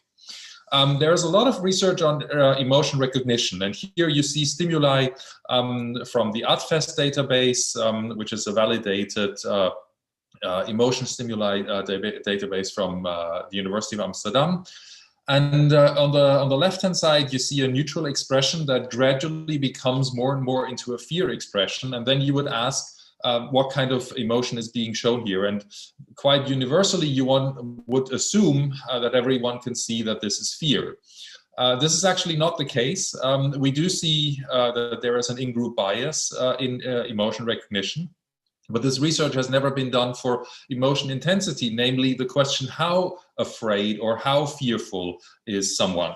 And oftentimes it is really more, not so much a question is, do we detect the right emotion, but do we actually have an understanding of how afraid someone else is? And this is what we investigated in a set of studies. This intensity bias idea stems from the notion that emotion recognition is biased. There is an in-group advantage. We do recognize emotions displayed by our own group members better than by our out-group members. We do see there's an empathy bias towards our own group. And there are a number of other cases, infrahumanization and other theoretical approaches that I don't want to dive into too much today for the sake of time, that really show that there should be an empathy bias also, an intensity bias also in this context. And this is what we wanted to investigate. Now, what I'm going to present today are a very large set of studies, because what we decided to do is to also improve the quality of the data that we are showing, not only come up with like a single study, but really show this over a large set of studies. But this is also showing our development of the research idea, because we had to really try out a number of comparative contexts. So what we did with the ADFEST data set is we had the opportunity to compare Western faces, like you see the sadness stimulus on the left-hand side, but to compare it also to outgroup members. And in this case, these are outgroup members of what you would refer as the MENA states, North Africans, with a slight sort of darker skin tone, darker hair, clearly offset from the other members of the database. And then it's very simple. You basically present these figures, so they can be either static or dynamic, so moving into a specific emotion. And you ask participants how intense is the emotion that is displayed at the end of the film, or that is displayed in the static picture. And then you do get an intensity rating, and you can clearly or easily compute a bias if there is more intensity being seen in an in-group member compared to an out-group member for always the same type of emotion. So we did this in a set of 12 studies that were all conducted online. And what is standard in the design is a between subjects factor that is comparing and that is you're either an in-group or an out-group member. And then we did, and you can see that in that table I present on this slide, a number of different comparisons that are either between subjects or within subjects, where we varied the context, where we varied the intensity, where we also played with male and females, because there was sort of a hidden double category in it. It's not only an ethnic outgroup, but there's also a gender outgroup. And then we played around with labeling outgroup stimuli as either global north or coming from an Arab country. So these are the sets of studies that we ran. And to jump right to the results, since I don't have a lot of time, and I also want to talk about the second study, the meta-analytic finding shows that there is an effect. It is not very strong, but it's robust. And now it is interesting because you can split this up for different types of emotions. You are aware maybe that we do differentiate between primary emotions and secondary emotions. And one could, for example, assume that this effect is stronger for secondary emotions compared to primary emotions. And this is actually the case, but it's not very, very pronounced. So it's an overall effect that remains quite stable. So you do see here on the right-hand side the effect for secondary emotions like contempt, embarrassment, and pride. And if you look at the primary emotions like anger, disgust, fear, happiness, sadness, surprise, the effect is slightly weaker, but it is still clearly noticeable. What is absolutely necessary to stress here as a boundary condition, that this effect is tied to neutral contexts only. So this is in very sparse context where relying on the emotion display in the face is crucial. The moment where you enrich the social context and where you can draw cues from the environment that give you an indication of what is going on here, of course, the facial cue information is becoming less relevant because we draw information from the context. So this is really something that happens in socially sparse contexts in terms of the cues. So this is an important boundary condition. Now, what does that tell us? It tells us that we do not only have a bias in the context of correct emotion recognition, but we do also have a bias in the amount of intensity. And then you can think about tons of applications where it is absolutely crucial to understand how intense the perceived emotion is in the interaction partner that you're dealing with. Think of a Zoom meeting. That is a prototypical environment that we hadn't thought about when we conducted this research, but now we're actually right in there. We often do not get a lot of cues of what's going on, and we really have to rely on the facial cues that are happening in the Zoom context. Now, I would like to switch to my second study that is investigating a second or a specific emotion, namely embarrassment and sort of its ugly sister, namely disinterest. Again, there are group boundaries, and emotions do have a social function that either they strengthen these group boundaries or weaken them. We know also that there are often negative stereotypes associated with specific outgroups. That is nothing new. And so we're making use here of the negative stereotype, and please excuse the typo here, of white Dutch people towards Arabs. And they're often seen as negatives. And you have this very sort of nasty, persistent stereotype of white teachers in Dutch school context, that Arab students don't really care when they're being disciplined. And this is exactly the nice conjunction of embarrassment and disinterest that we wanted to investigate. So let me show you how embarrassment and disinterest displays look like. So here's our stimulus material, and you see the two types of material for the more European white faces and the more Arab MENA type faces that we used.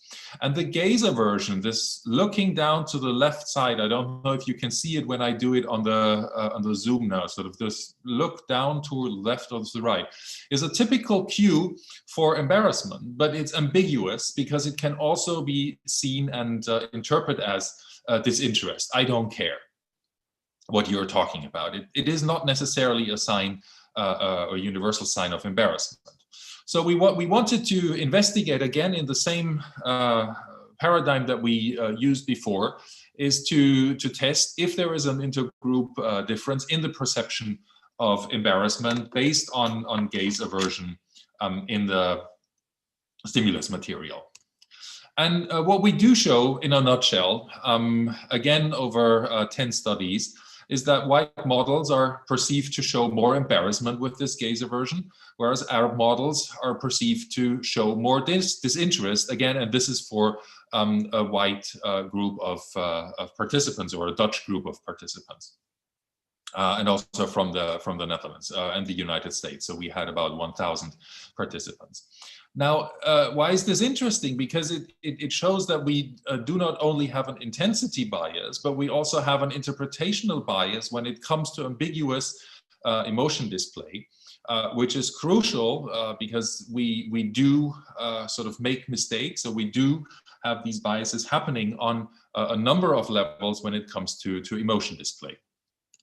Now, and I'm also a big fan, as you can see, of showing robust science. In the two studies, we always ran a meta-analysis, but we also did what we did here is with the 10 studies that we conducted is to use a P-curve approach proposed by Simmons and Nelsons and Simmons not so long ago.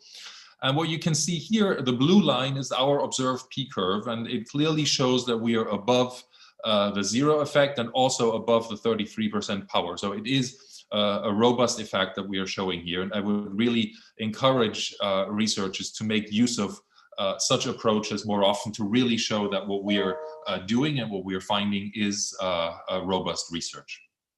Given that I don't have a lot of time, let me sum up.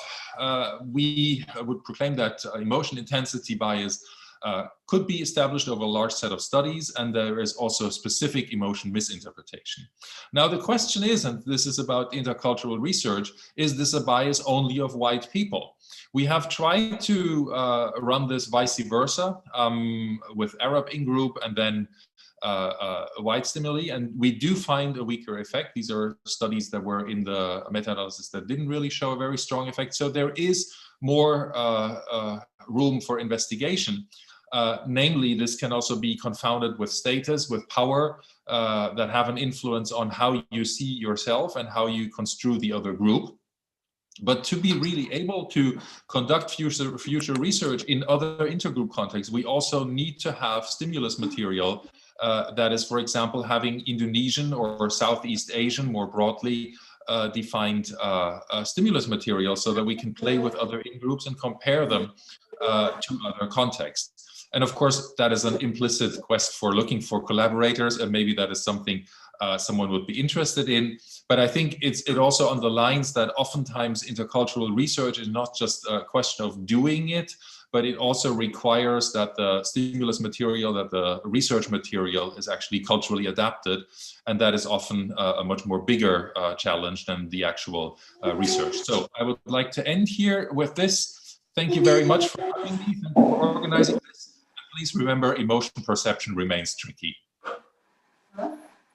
Thank you, Dr. Jonas, for the insightful presentations.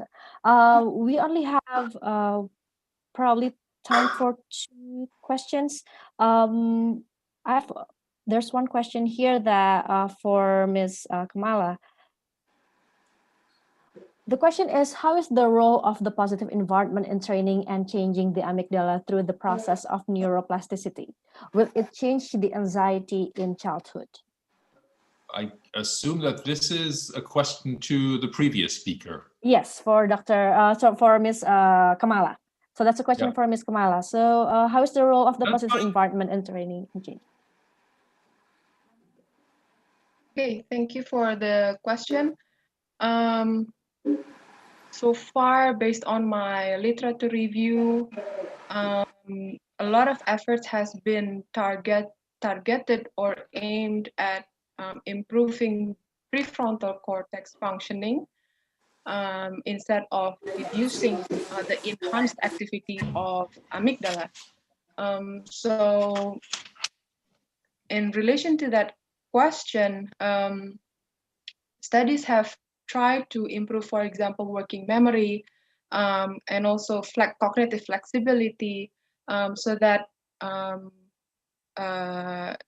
people who have experienced adversity, they are able to switch between regulation strategies rather than sticking to only one strategy, be it maladaptive or adaptive. But more recent studies have suggested that the more important aspect is being able to switch from one strategy to another so that we can adjust to the demand of the environment rather than forcing one regulation strategy, hoping that it would work. I hope that answered your question.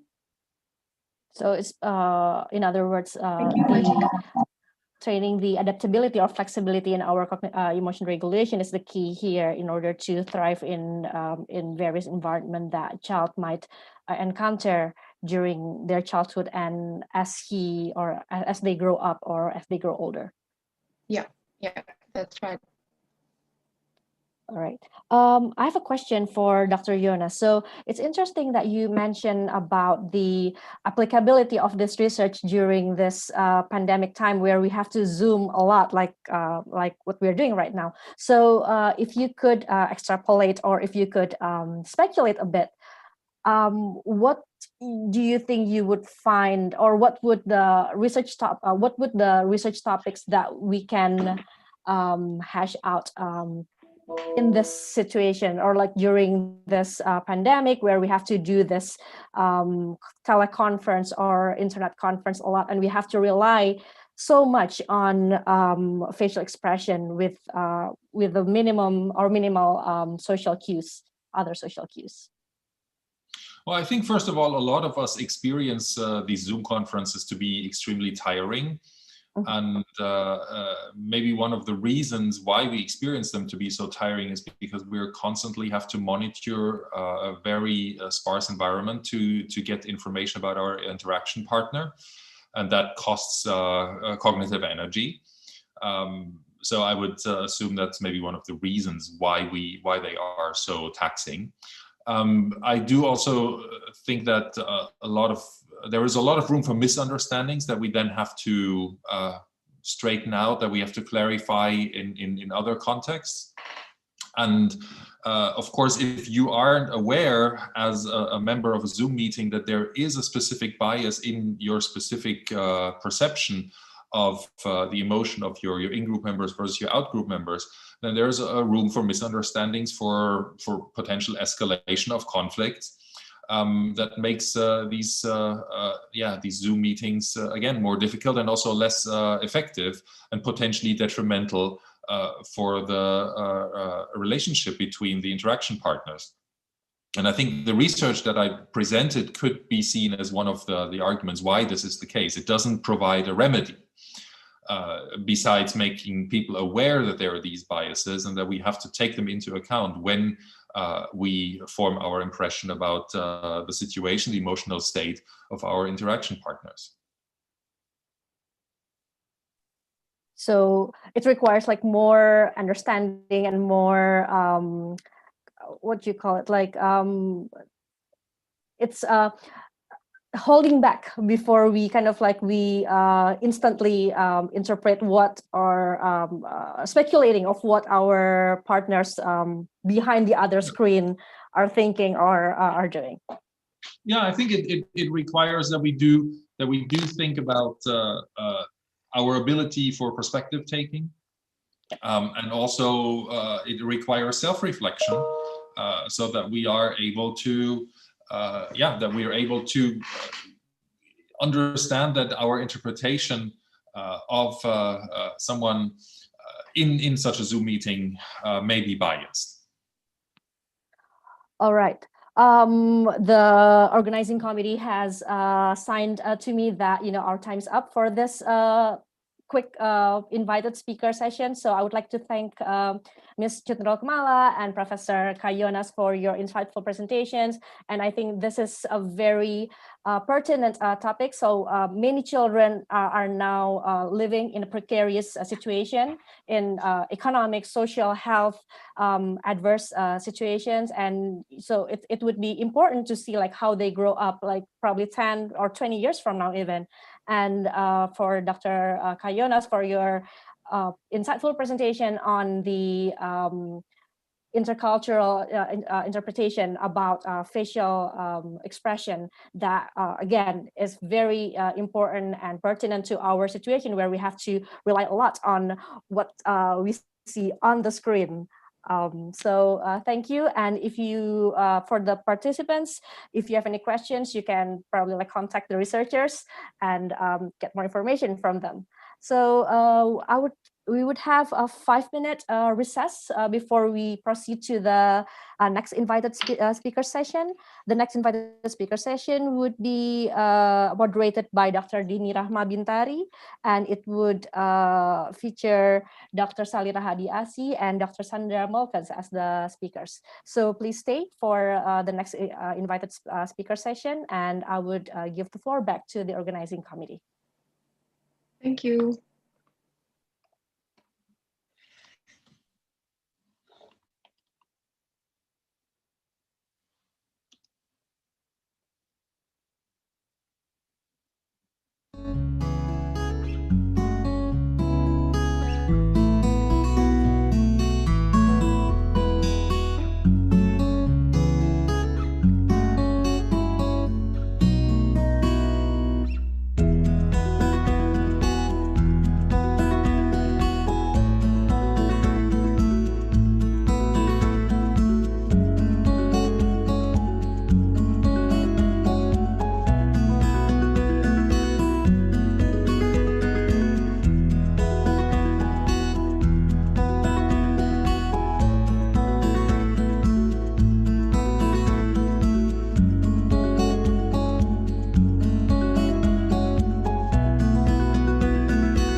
Okay.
Okay.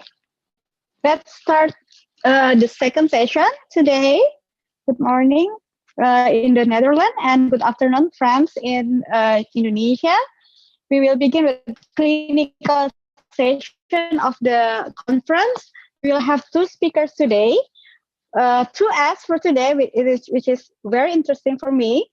First is Miss Sawir Hardiasi, PhD. She is a Vice Dean of Academics, Research and Student Affairs of Faculty of Psychology, Universitas Indonesia.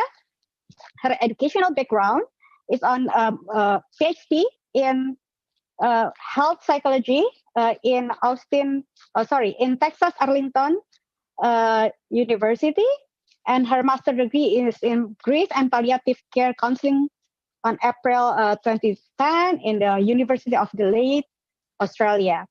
Her last publication that is related to this is Does the Length of Disability Between Injury and Functional Restoration Program Enter Affect Treatment Outcomes for Patients with Chronic Disabling Occupational Musculoskeletal Disorders on Journal of Occupational Behavior on 2018. Her today presentation will be on the psychological factors in chronic pain development in Indonesia, a longitudinal study. Our second speaker for today will be Professor Sandra Mulkens from Maastricht University. She is endowed professor in 2018 of feeding and eating disorder, and she is now a professor at the Department of Clinical Psychological Science, Maastricht University. She's a registered clinical psychologist and psychotherapist. Her last publication that related to today's presentation is Cognitive Behavioral Therapy in the Time of Coronavirus, which is very recent. Clinical tips for working with eating disorder via telehealth when face-to-face meetings are not possible in International Journal of Eating Disorder.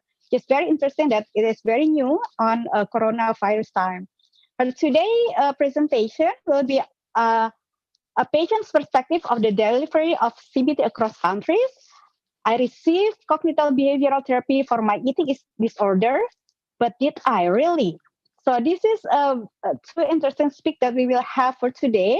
We will have each speaker for 15 minutes, and then we will have a question and answer for 10 minutes after two speakers. For that, I will give the time and the Zoom session for Dr. Salira Hadi-Asih. Please welcome. Okay. Thank you, Dr. Dini. Can you hear my voice clearly? Yes, very clear. Yeah, okay. So I will start with sharing the screen. Thank you for the opportunity given to me to present my my group research in this conference. Okay, let's start.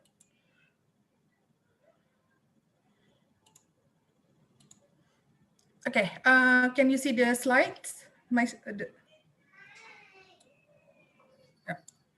Okay, so good afternoon, ladies and gentlemen in Indonesia, and good morning for attendance in the Netherlands.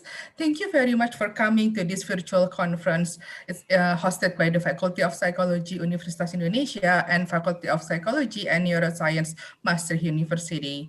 I am very honored to be invited as a speaker in this conference. So my name is Salira Hadi-Asih.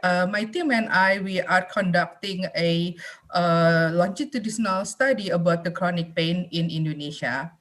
For today's presentation, I am going to talk about the study, and then with the title of my presentation is the psychological factors in chronic pain development in Indonesia, as you can see in the slide.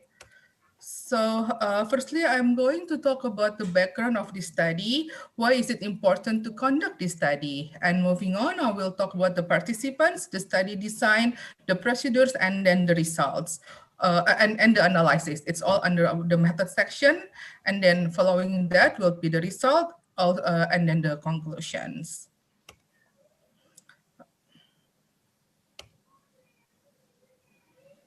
So it has been found that pain, specifically chronic pain, is the leading cause of disability. This is alarming, particularly as disability is associated with lower quality of life, as well as less function. And not only in the older population, chronic pain is also suffered by people in the productive age group. Several factors serve as predisposed for chronic pain incidence in this productive age group, such as working habits, sedentary lifestyle, and unhealthy behavior. Specifically on this age of technology advancement, where people can spend hours sitting in front of their computer, just like I believe, just like most of us have been doing for this past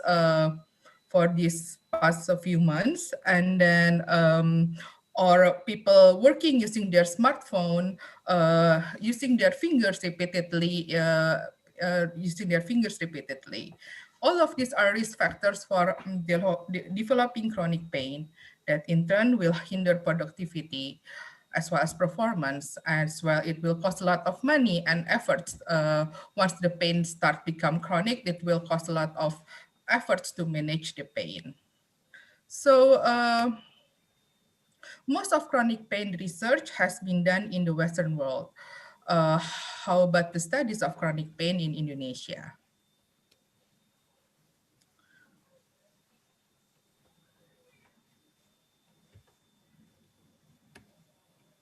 So overall, pain counted for up to 80% reason for doctor visit.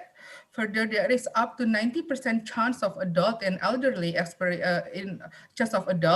as elderly experiencing pain problem in Asia.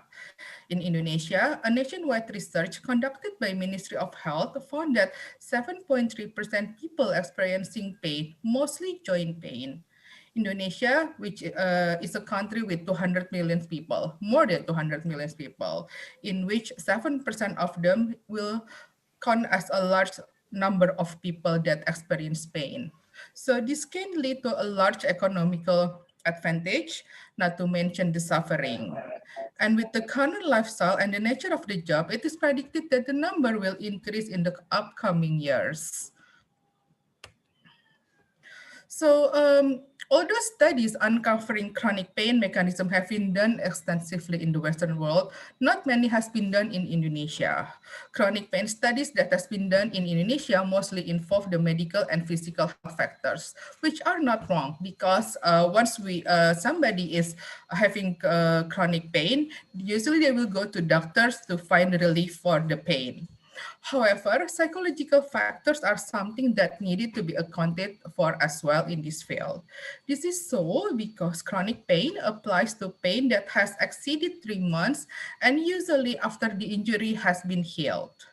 So this study aimed to explore the psychological factors in the chronic pain development in Indonesia.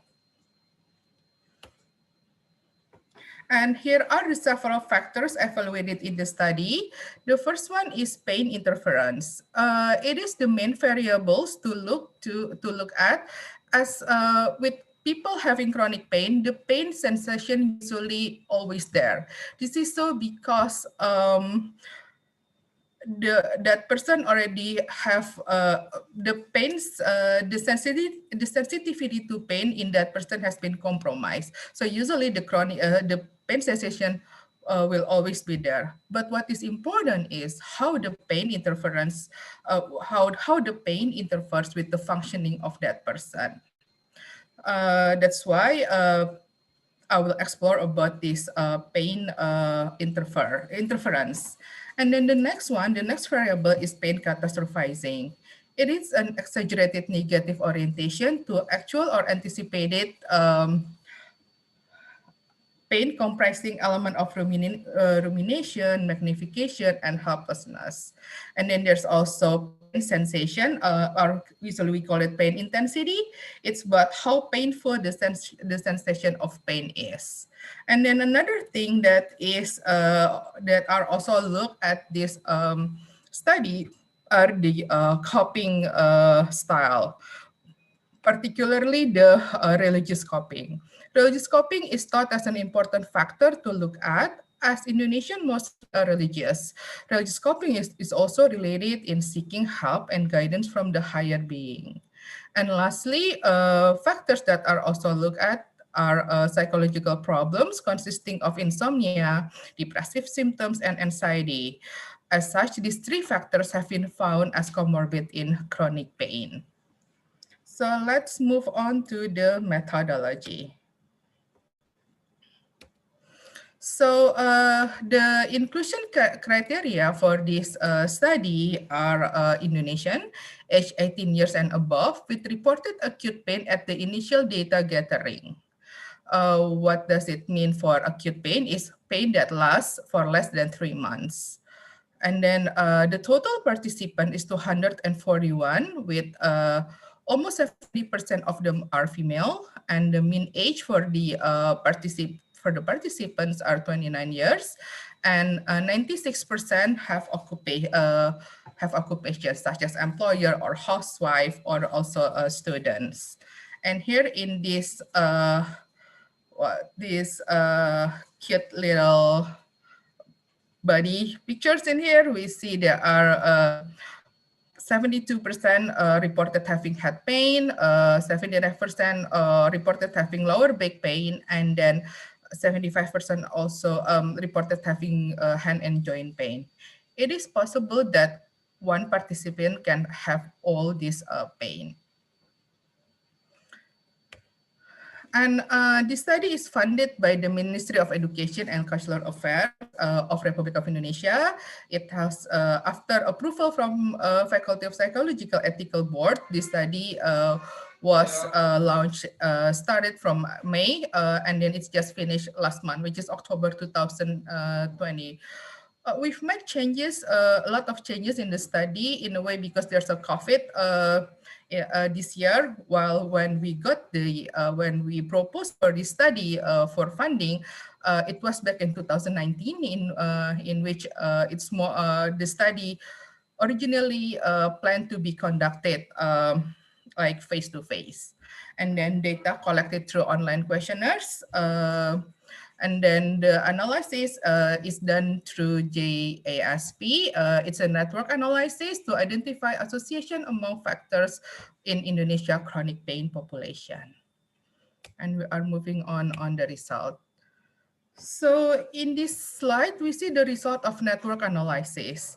In this first analysis, all factors were at T0, and one factor was collected at T1, and that was the pain interference.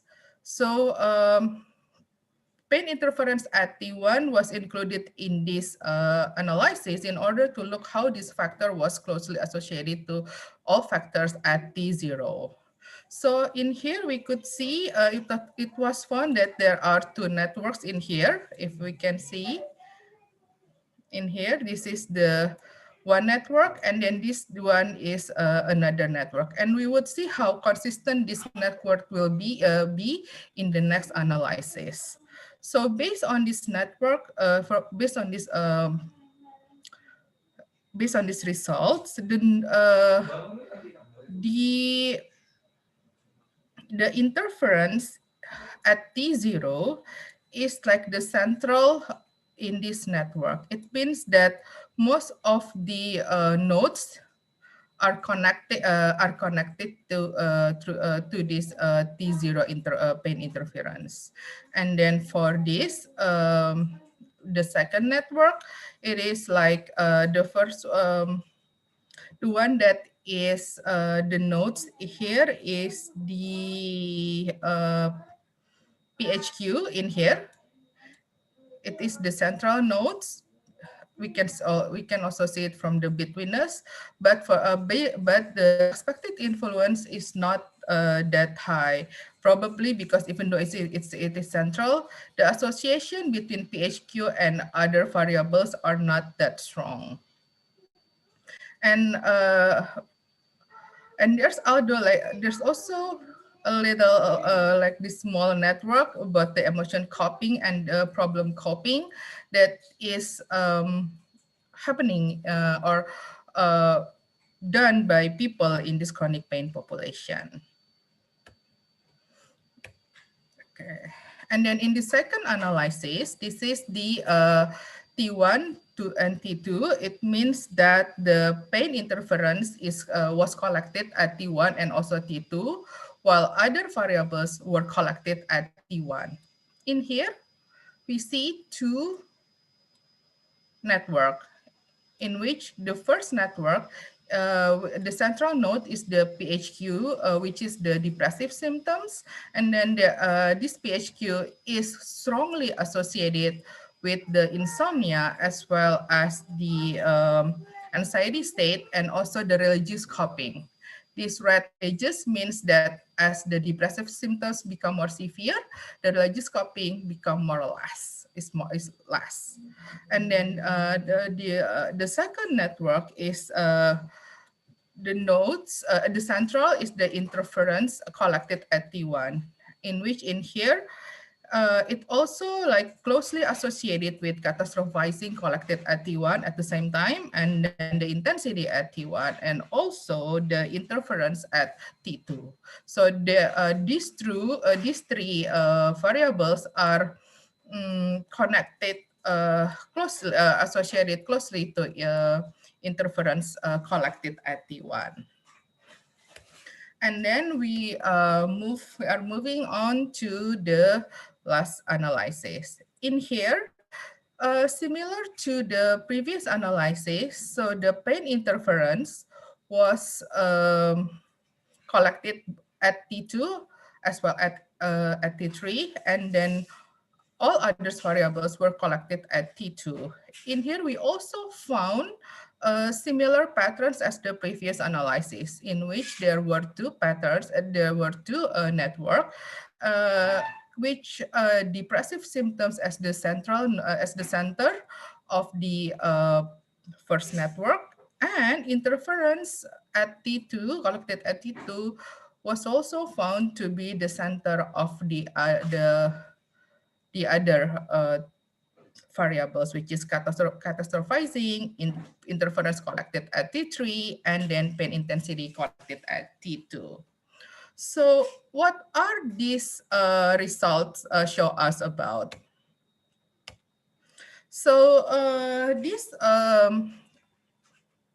this study show us about that there are two mechanisms in each time point.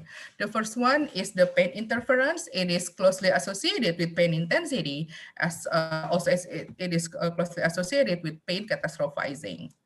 And another one is that is depressive symptoms that is closely associated with insomnia and closely associated with anxiety and closely associated with religious coping. So these two mechanism found in chronic pain,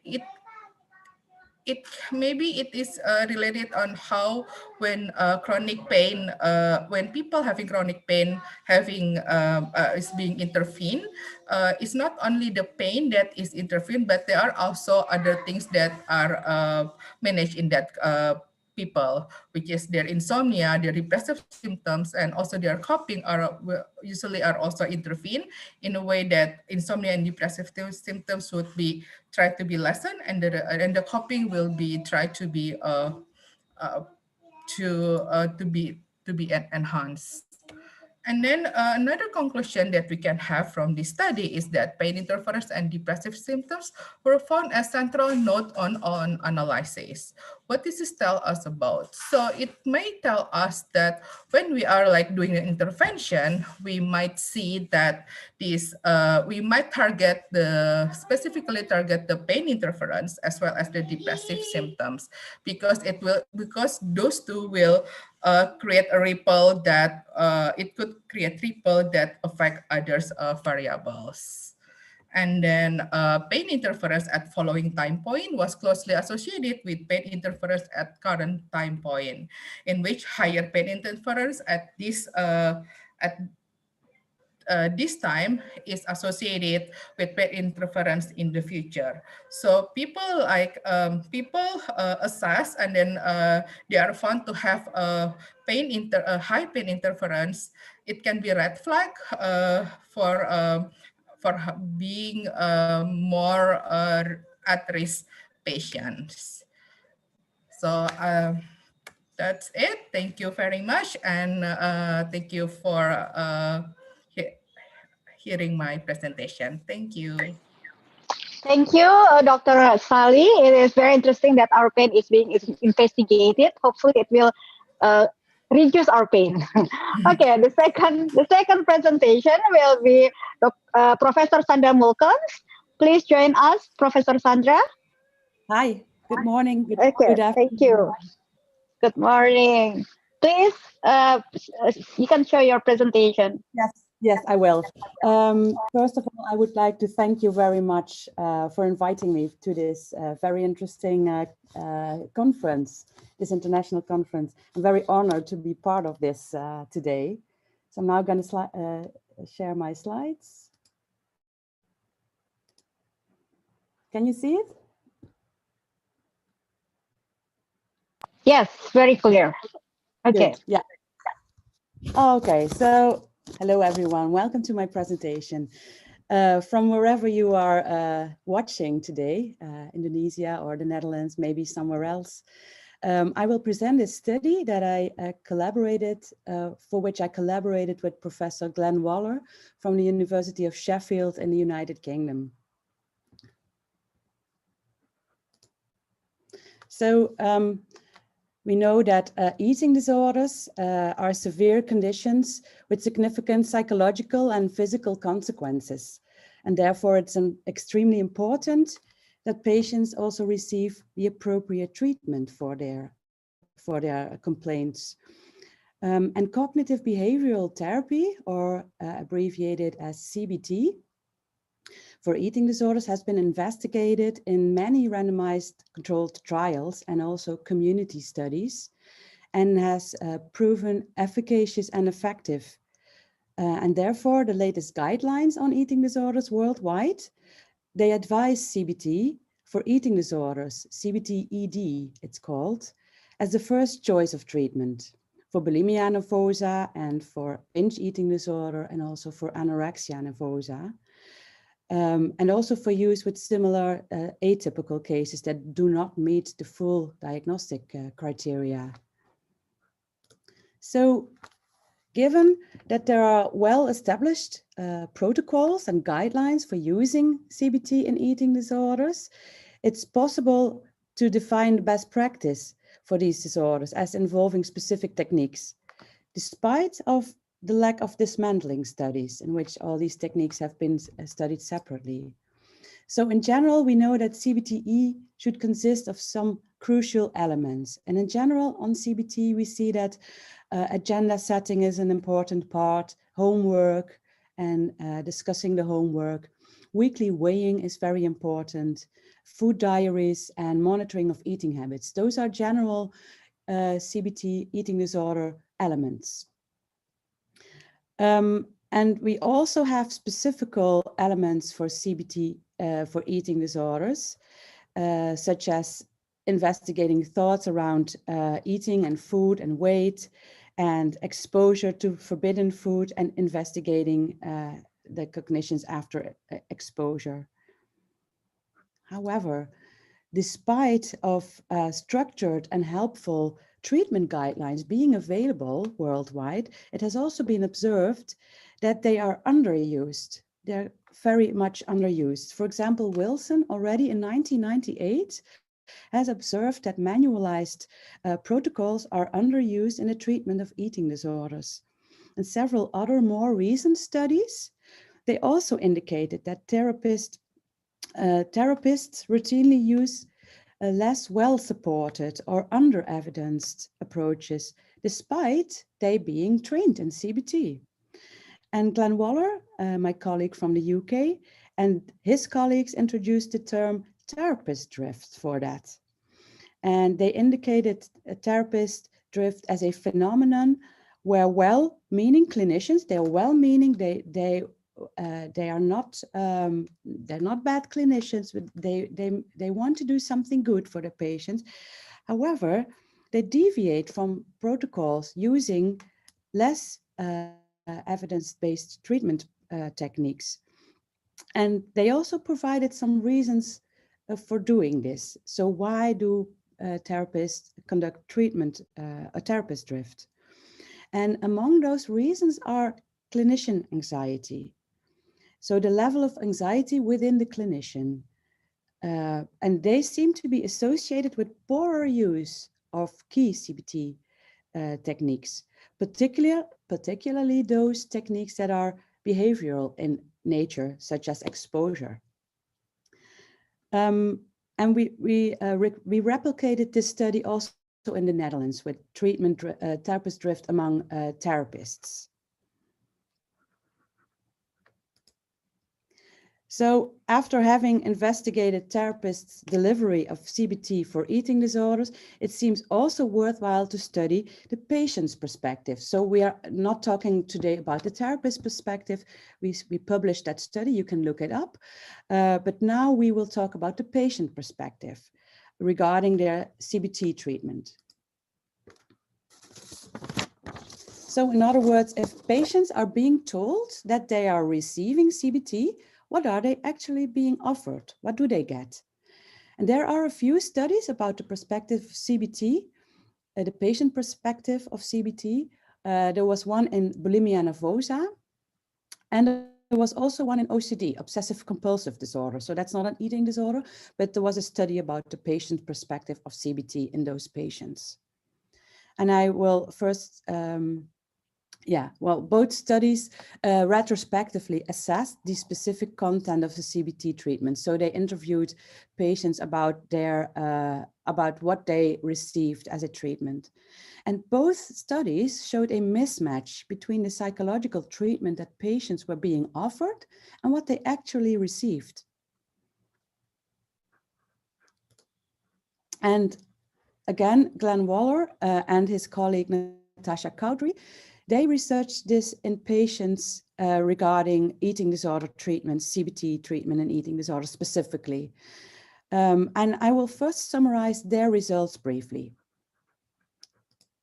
So Glenn Waller and Natasha Cowdery, they had 157 patients with an eating disorder living in several English-speaking countries, like Australia, US, Canada, and the UK. So that's a relatively worldwide study.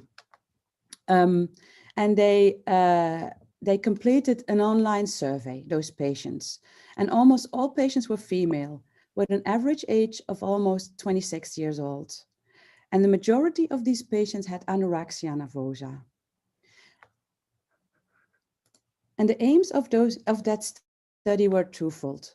First, they examined what techniques patients recalled, what they memorized from their latest CBT treatment episode, and whether this deviates from evidence-based guidelines on CBT for eating disorders. And secondly, they also determined whether there were distinct patterns of CBT techniques that were used by different clinicians and applied differently to different eating disorders like anorexia or bulimia, or eating disorders not otherwise specified. Here's a summary of their results. And we can see that the majority of these patients received CBT. So 57 patients, or 36.3% of the patients, received the CBT only after 5 years and later. So they had to wait a long time to receive this CBT for their eating disorders. And their average age was 22, around 22, when the CBT started. The number of treatment sessions was on average quite high, with 45 sessions for bulimia nervosa. That's relatively high. In protocols, it's usually like 15 to 20 sessions. And here we see what kind of techniques patients did recall from their index CBT treatment. The index CBT is their latest CBT treatment on which they had to answer the questions. And we can see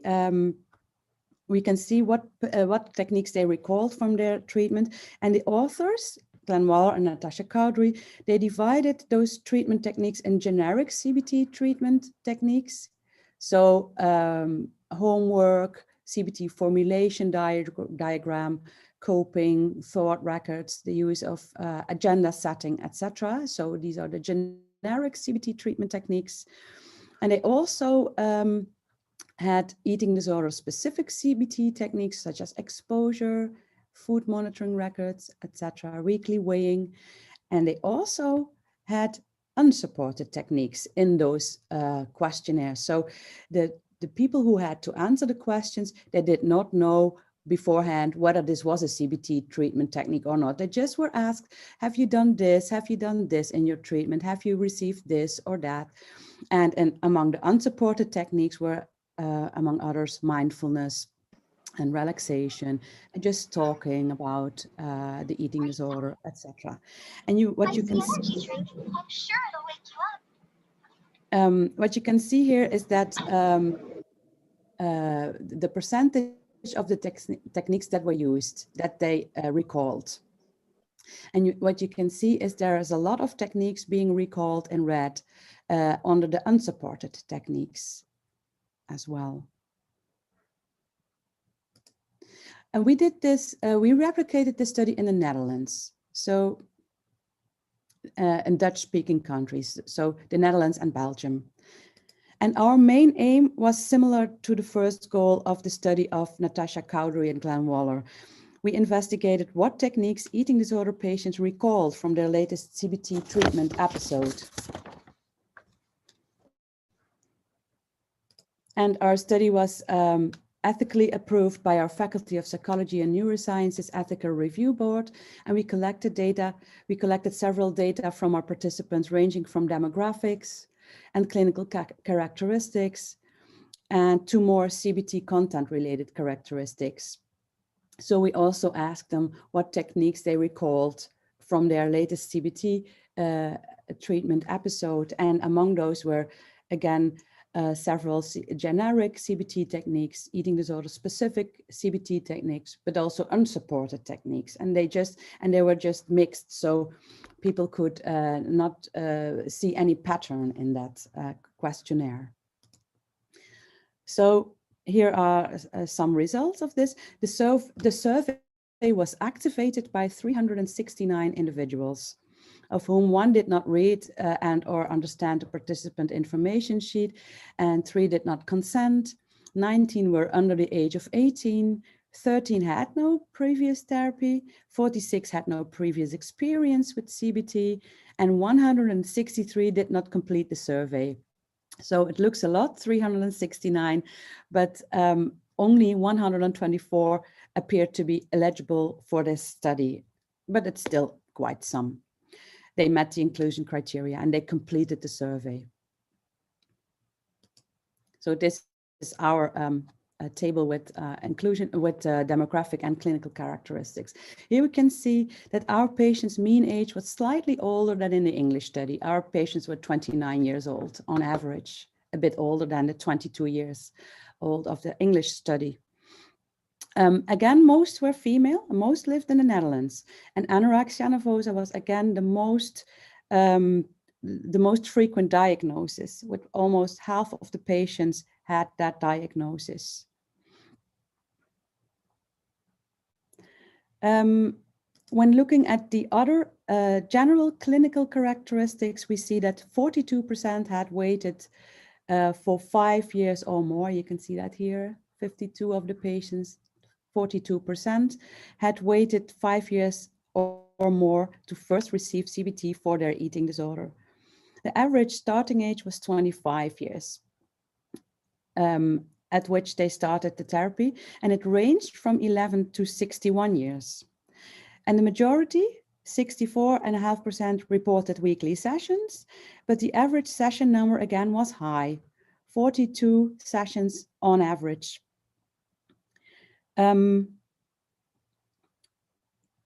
Yeah, and again, for anorexia nervosa, it was expected to be high because they need more sessions. That's on average in all protocols, also higher.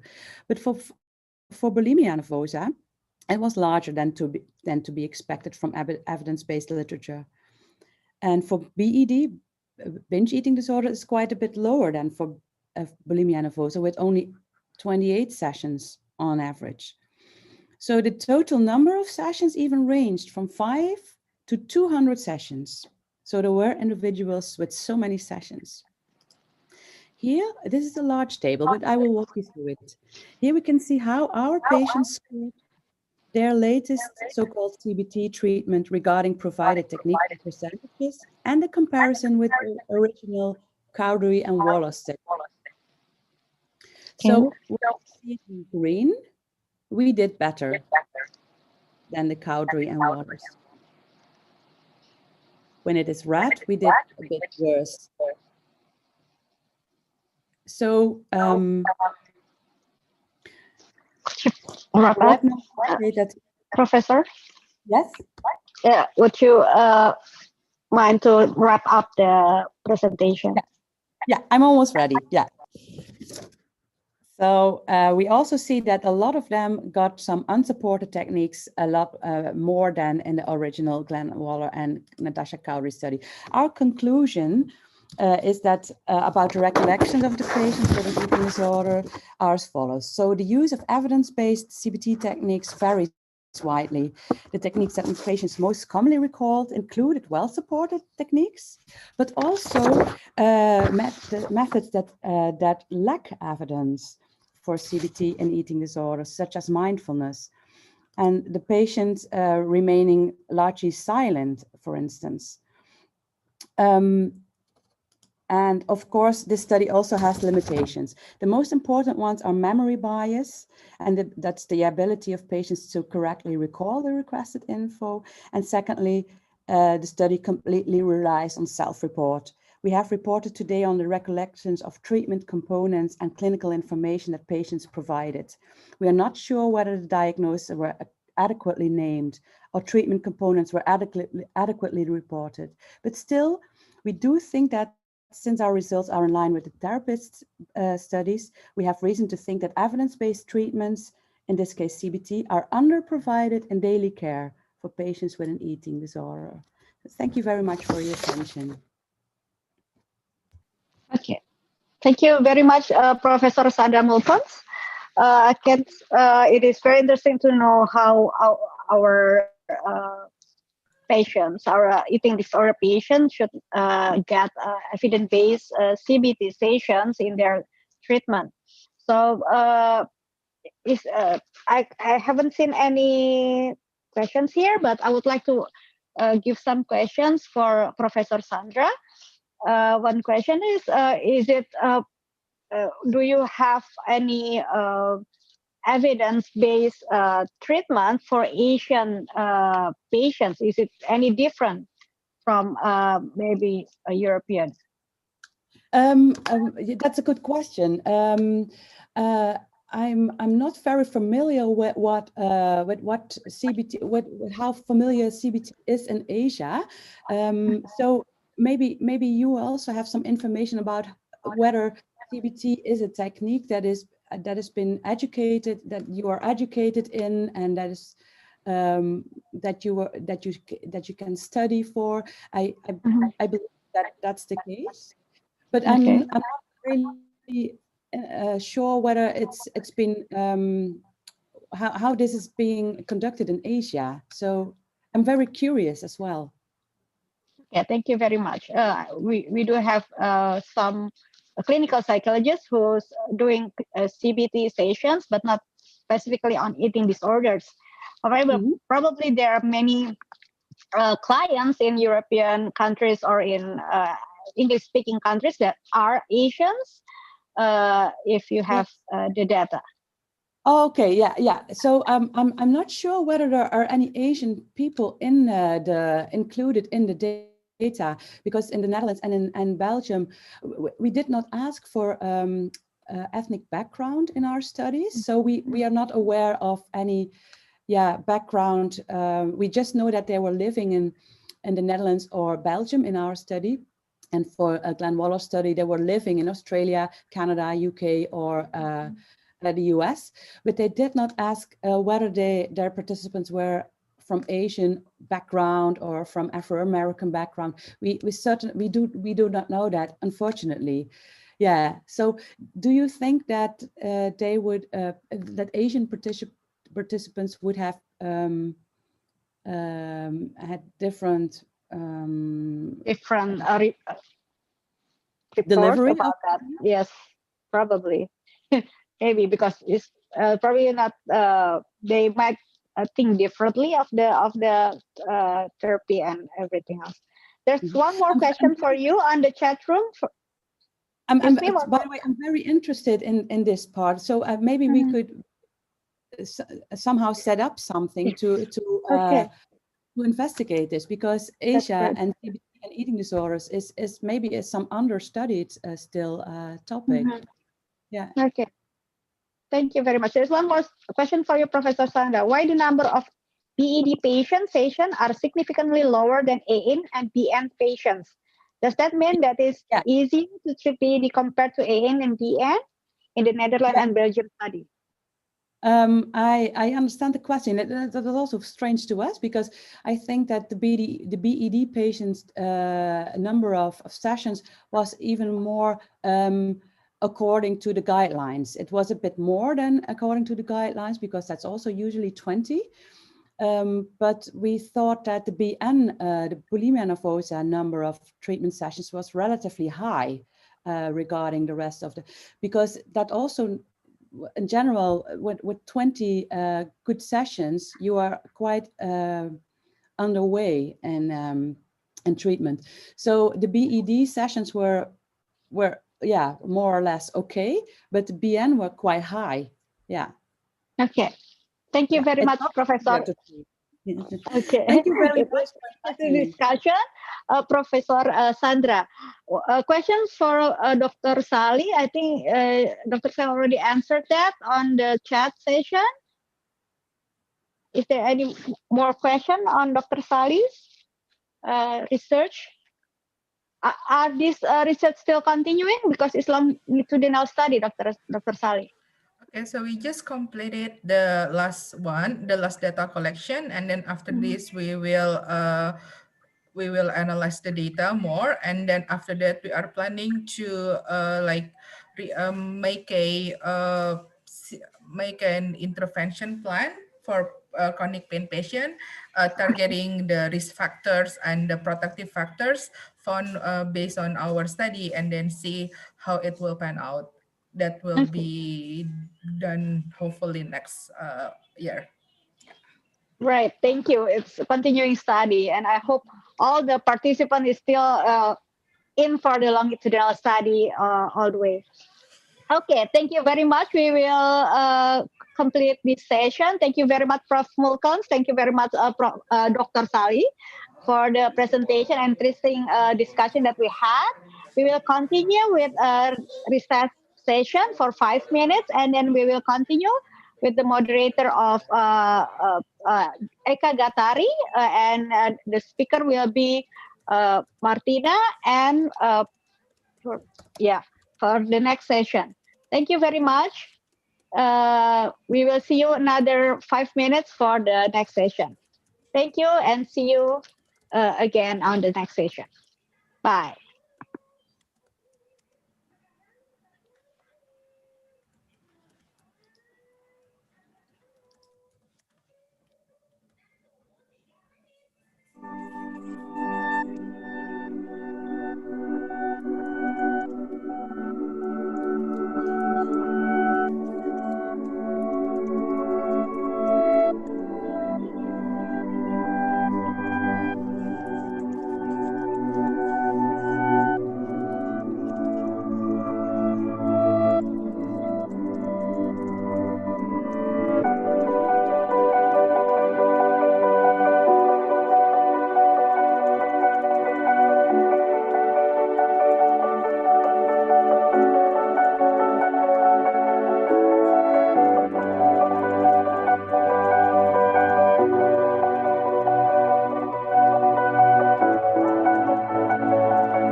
Hello, everyone.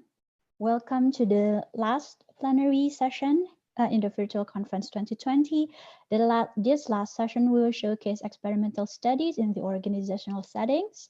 We have two great plenary speakers from Universitas Indonesia and Maastricht University who will talk about each of their approach in experimental studies. The first speaker is Martina Dwi Mustika.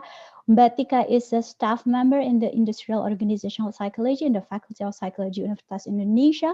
She got her PhD degree from UNSW Australia and has researched topics in relate to individual differences in organizational settings and business psychology.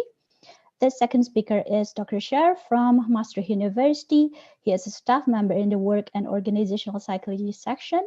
He received his PhD degree from Maastricht University and is actively researching about leadership and also factors that contribute to team learning and adaptation, and has collaborated in research about well-being at work and acceptance of people with disability at work. He is also the owner of various animals in his home, including some alpacas. Both are great people and great researchers, and I hope that you will all enjoy this session. For now, I would like to invite Dr. Tika to be here. Okay, hi Mbak Tari. How are you? Hello. Fine, thank you. Okay, thank you. Type your questions in the chat room if you have any questions to Mbak Tika and Sher. And for now, Mbak Tika, the floor is yours for 15 minutes. Okay, I will share my screen first. Is it working though? Yes. Yeah, okay, so I will start my presentation. Thank you, Ms. Eka Gatari, for the introduction, and then also good afternoon for everyone in Indonesia, and then good morning for everyone in the Netherlands, and a good day for everyone else around the globe as well. And then just for a legal note, that this presentation is a part of the Virtual Conference 2020, the Psychology from a Cross-Cultural Perspective 2020, organized by Universitas Indonesia and Maastricht University. And then the content of this presentation is the intellectual property of mine, and then except if noted otherwise. Okay, we'll start now. As introduced, in the next 15 minutes or less, I will explain about the experiment vignette methodology, or in short, EVM, both in the theory and the practice. And then in the practice, I will tell you what I did and then what I plan for my future research in organizational setting. And then a little bit of a background why I use EVM in the first time is that based on my experience doing research, especially in organizational setting, I often and normally use self-report surveys as my data collection, because for me it is very easy to do, and then I can do it online survey as well. If I using survey, I could get high external validity, and then I can also generalize as well as easy to use, as I said before. Because of normally survey research conducted in cross-sectional, so I followed Podsakov as well to minimize the cross-sectional studies, so that reduce the common method bias as well. Normally using secondary data sources or peer evaluation, and then using unfavorable items, collecting data in different times, and so on. And then the limitation of survey studies, of course, can be minimized if we conduct an experimental studies, but experimental studies cannot be generalized. And Dr. Sher will explain about his study using experimental as well in the lab setting. And then after a few years of doing surveys, I was struggling to get data that really reflected employees' real beliefs, attitude, and then judgment, and then also their intended behavior.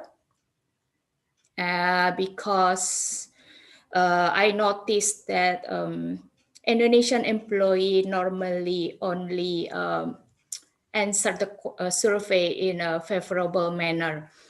So if I conducted a measurement using social desirability measurement, it will be very high. And then also, especially if I measure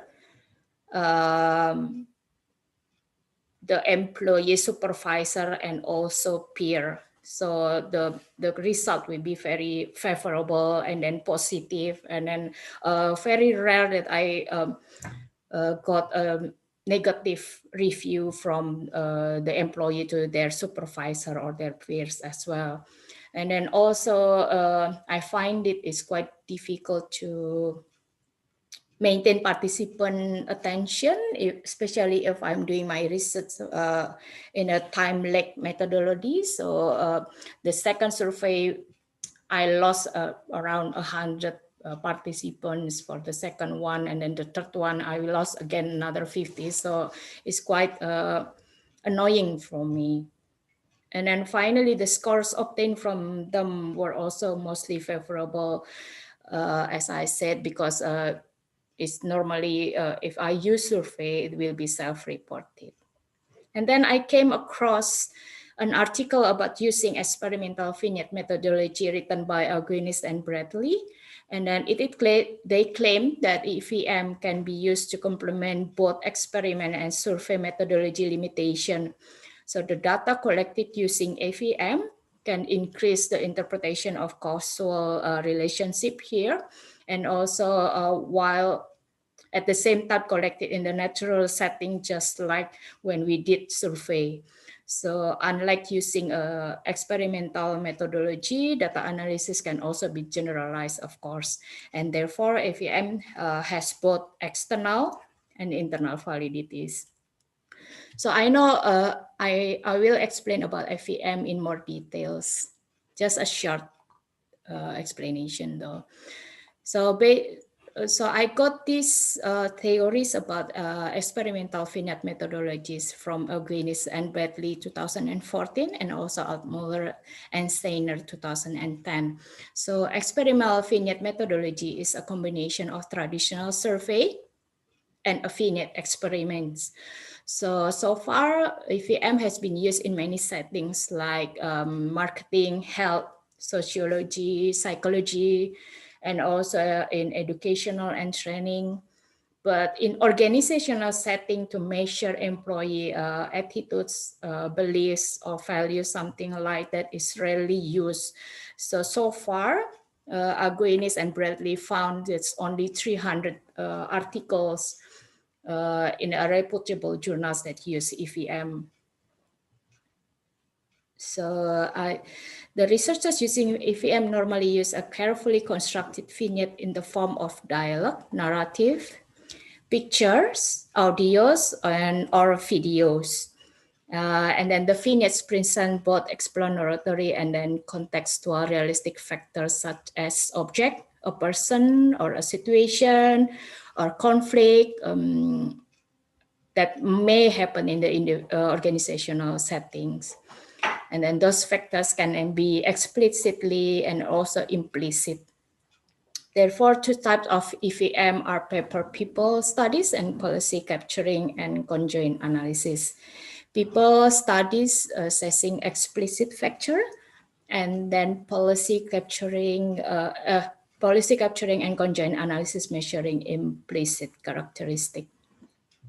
So respondents are presented by scenarios simultaneously, so they can we can assess their belief, attitudes, judgment, and so on. And then EVM can be conducted from a very simple design, like 2x2 design, 2 factors and then 2 levels for each factor. So only use 4 vignettes, but also can be very complex designs, just like reach 1,000 vignettes or so on. And then the data then can be collected within subject, between subject, or mixed design. However, within subjects design is more common. The most interesting reason about using EVM at least for my perspective, is that it can explain causal relationship between variables better. And then this is quite important so that an organization might create appropriate intervention to manage the problem happening in the organization. Like, for example, how to decrease employee intention to quit by giving them alternatives to their professional development, salary increase, and so on. And then based on this new knowledge and information about EVM, I then conducted a research using EVM to elicit individual ethical decision making. So my research is using EVM. I take the idea from IdeaBond and OK 2011. So my research is about flexible work arrangement. I will explain about you later. And then ethical decision making is a one's moral decision that have either positive or negative consequences for others and compliance with community's rules and moral beliefs. And then in organization, moral judgment, one of the ethical decision-making process suggested by REST, has been known as a critical phase when an employee needs to make a decision regarding the rightness, fairness of a situation.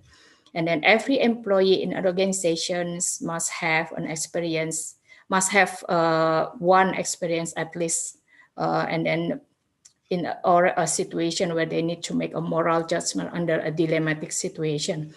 And then this dilemmatic situation in organization may involve like conflict, corruption, or cutting corners on safety, quality, time, bullying, harassment, and so on. So there are many factors that can be assessed, assess the dilemma happen in organization. And then in our study, the dilemmatic situation we chose is a situation related to flexible work arrangements. So we conduct this study in 2018, about 2 years ago, before the COVID pandemic happening. So at that moment, not many employees work flexibly. So therefore, we, my student and I, thought that only measuring their perception through survey may not reflect their real attitude and perception quite well.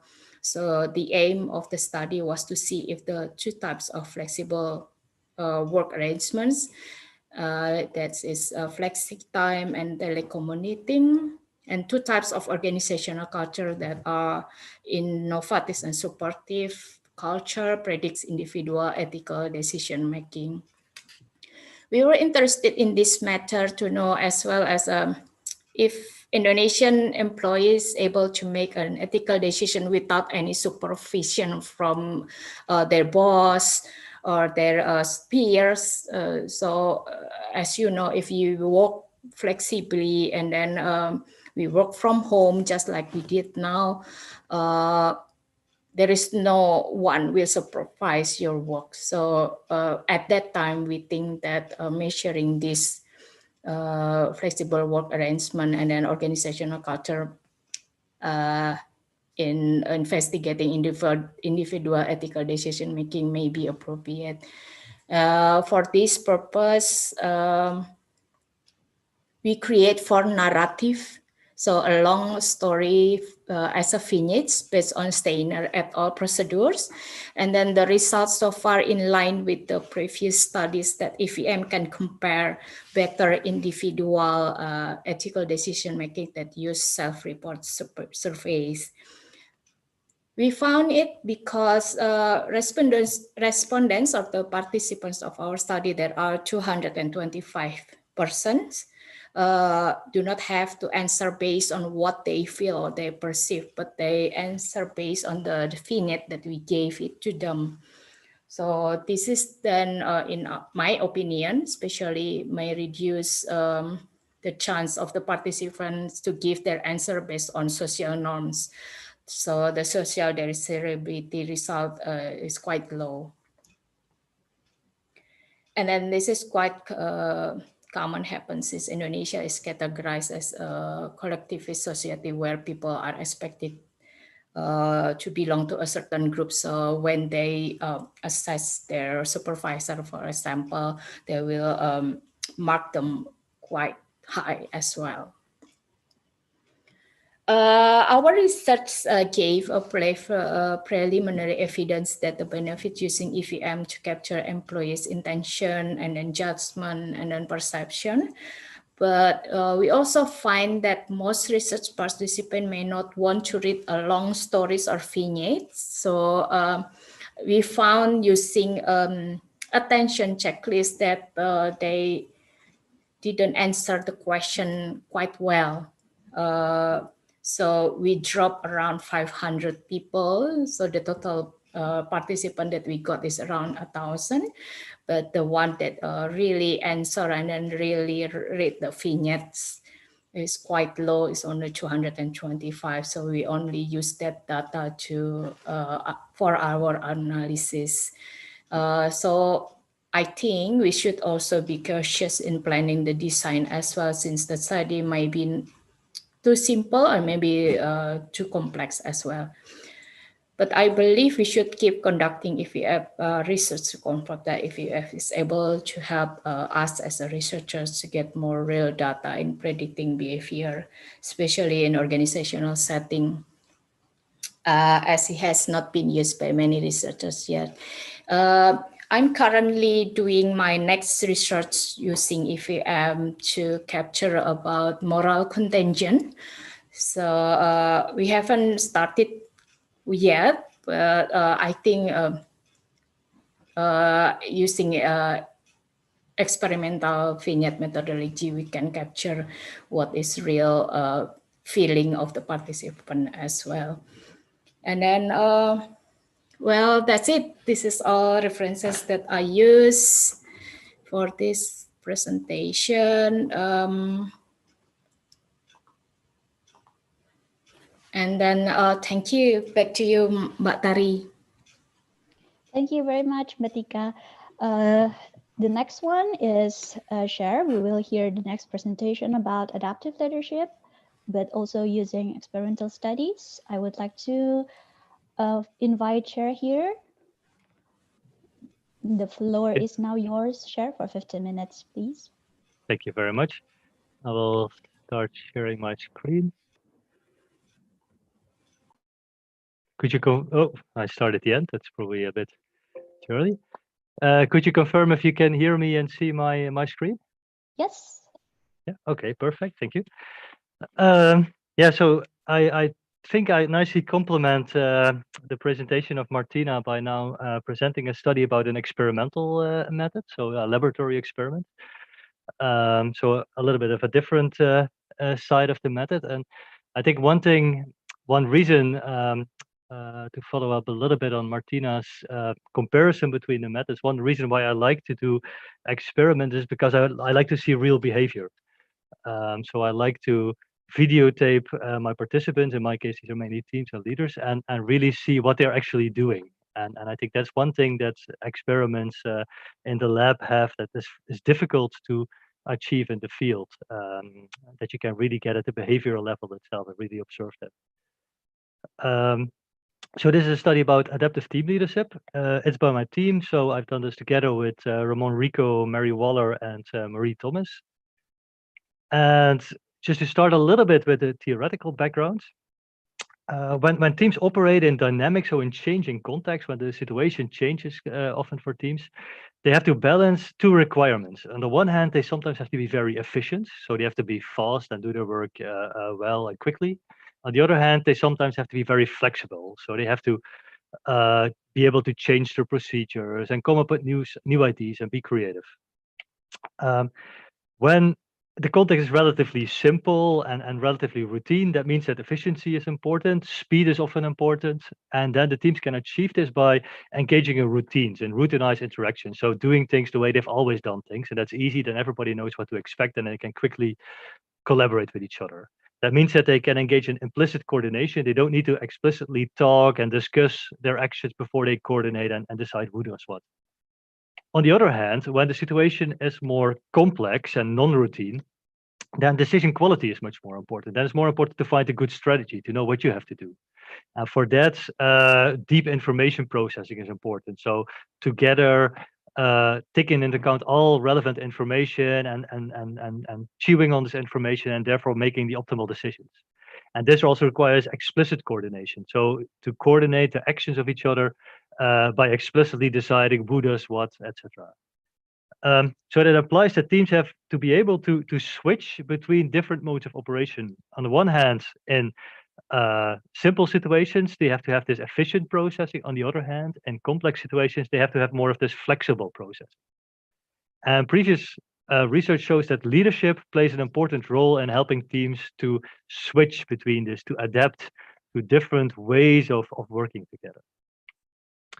So theoretically, we build on contingency theories of leadership, and these very basically suggest that there's not one best leadership style that is always best, but what leadership style is optimal depends on the situation. So in some situations, say participative leadership is better, in other situations, directive leadership is better. Yet, if you look at the research, these theories are mainly tested cross-sectional. So all the variables are then measured at one time. So leadership is measured at one time, the situation characteristics and performance are all measured at one time. And therefore, it's not possible to measure changes in the situation, how changes in the situation lead to changes in leadership, and how changes in leadership lead to, say, changes in performance. Therefore, they're not really informative on whether leaders can actually change their leadership style and what effect this has on important outcomes. And that's what we want to focus on at this time. So to give a simple picture of how this would look like over time. So imagine a team performing on a simple task, a relatively routine task. Then the task changes or some other elements come to the task becomes complex. Maybe it could be the simple task is before the COVID and the complex one is during the COVID. And then it switches back to simple. So task situations, the task the team has to work on over time changes. Then the leadership style should change. So the behavior of the leader should change from being relatively directive, so telling everybody what to do, to more participative, involving people in the decision-making process, giving people the freedom to make their own decisions, making sure that everybody communicates well. And when the situation changes again, back to directive. And as a result, also the teams have to change. So they have to change from this more routine-based operation, so working together based on standard operating procedures, to this information elaboration, so collectively making sense of all the information, sharing information, making decisions, and back to routine based operation again when the situation switches again to simple. And so it's particularly these switches that we're interested in. So what makes a leader in a team able to change their way of operating? What makes them able to adapt? In a more traditional way of showing this, so this would be our theoretical model. So we look at the leadership style, we look at directive leaders, participative leaders, and adaptive leaders. So the leaders that can switch between being directive and participative. We think that this leadership style influences adaptive performance. So influences the ability of the team to change when the situation changes and keep on performing well. And we think this goes via this routinized action pattern, so this routinized operation, and via team information elaboration, so that in simple situations, they should engage more in this routine operation, and in complex one, they should engage more in this team information elaboration.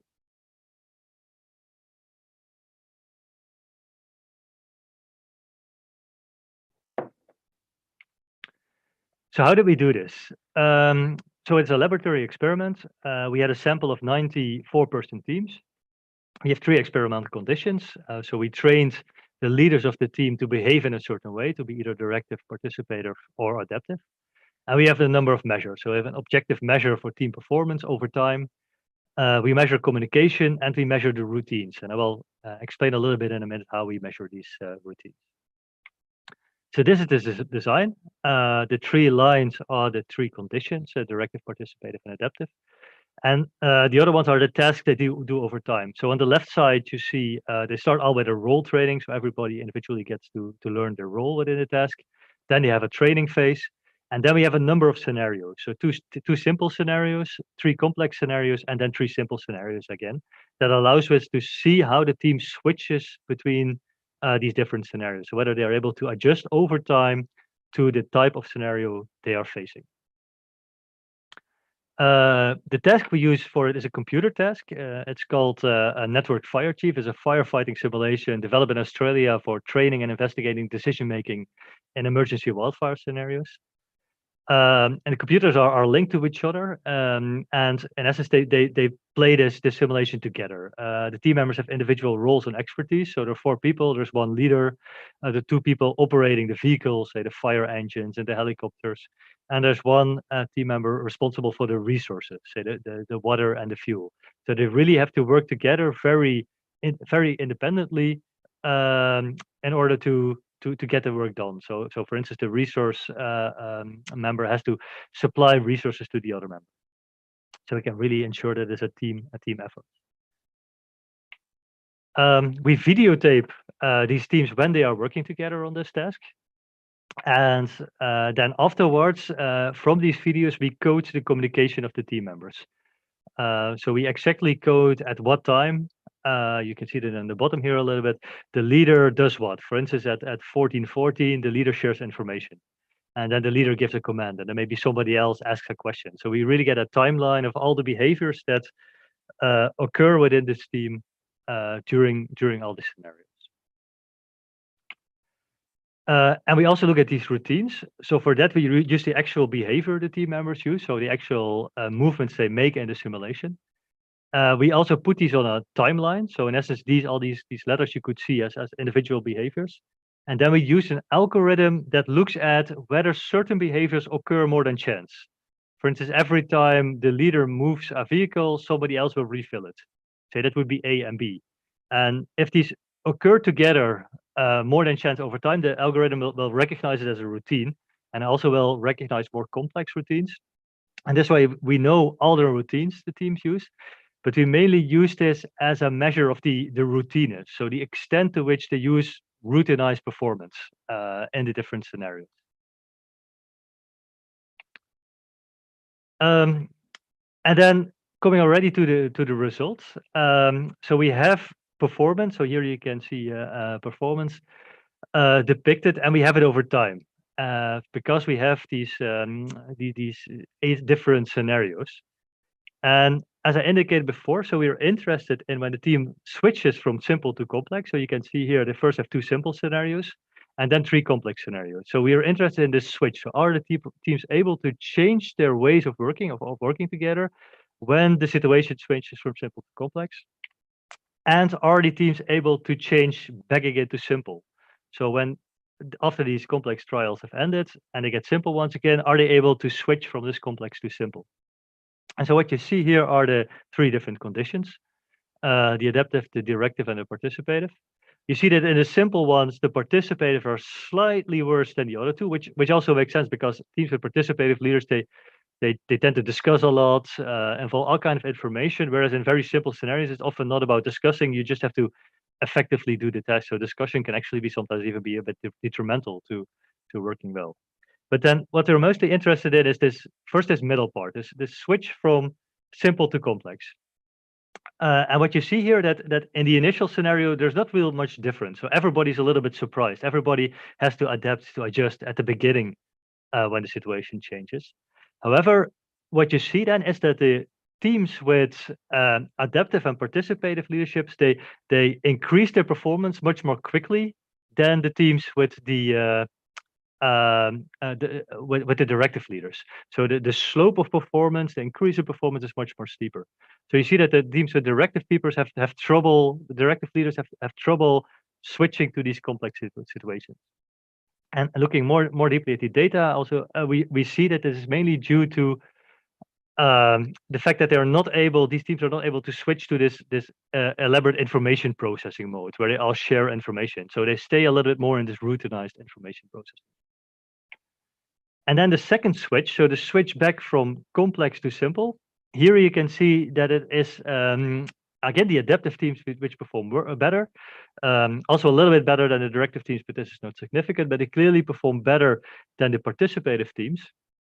And this is because they are better able then to switch back again to these to this routinized form of operation. So one thing it is to be able to switch to this more collective and decision making and sharing information. The other thing is then to be able to be switched back again to this more routinized, efficient operation.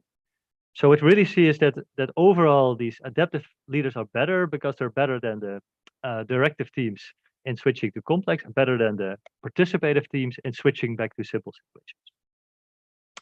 So I wanted to make it very short, that we have enough time for questions. So very shortly, the conclusion. So we really find this nice evidence that teams with adaptive leaders outperform teams with directive and participative leaders. So it's good to be adaptive as a team leader, to be able to switch and to adjust leadership style and behaviors to the situation. And we see this particularly better than directive leaders in switching because of this elaborate information processing. So the teams with adaptive leaders, they can get their teams to be engaged in the decision-making process. And it's particularly better than the participative leaders because they're also better able to switch back to this routinized interaction. I think it was relatively short, I hope. So enough time for questions and discussion about different methods of research. Sorry, Thank you very much, Cher. Yeah. Okay, we have several questions. The first question goes to Mbak Tika.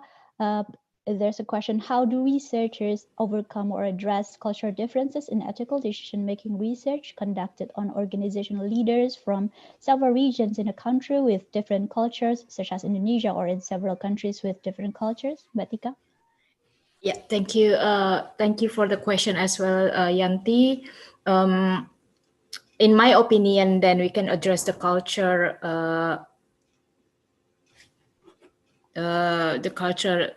based on what happens. So if, for example, we already several times conducted a cultural survey, so normally they just answer it favorable, like culture, the culture in the organization is already positive, and then there is not much happening. So this kind of differences, then we have to educate the employee as well, in my opinion.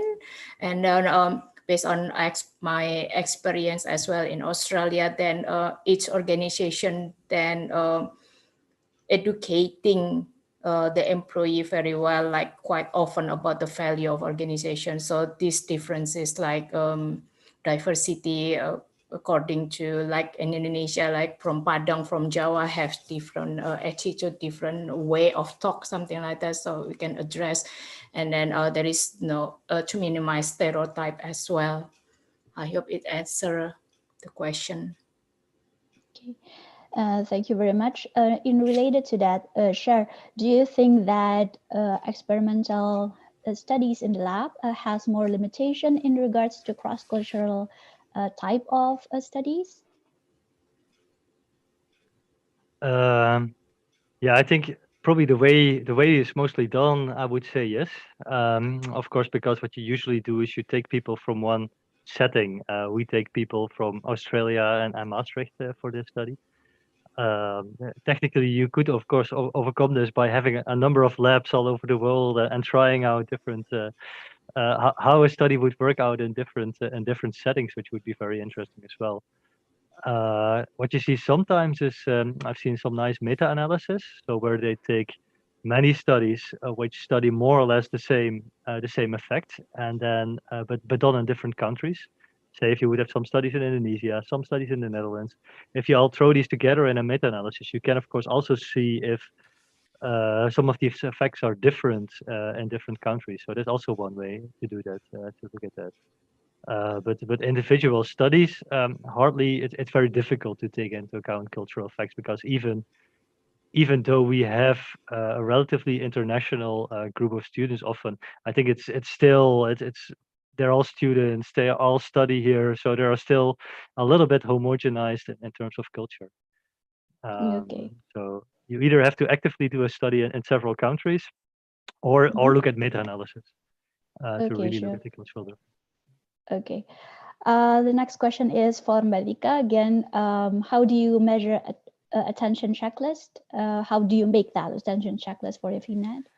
Okay, to clarify, attention check, I didn't use attention check for checking the manipulation of my vignette, but attention check is to check whether the responder answer and then read each question, each item quite well. So I use an item like I already died right now, I'm sleeping right now. So a question like that to measure the attention, whether they really read the item, each item quite well. And then I put the attention check item randomly in the questionnaire. Okay, thank you very much. A question for both speakers. Maybe Mbak can answer first. Do you share your protocol in the Open Science Framework in order to replicate your study?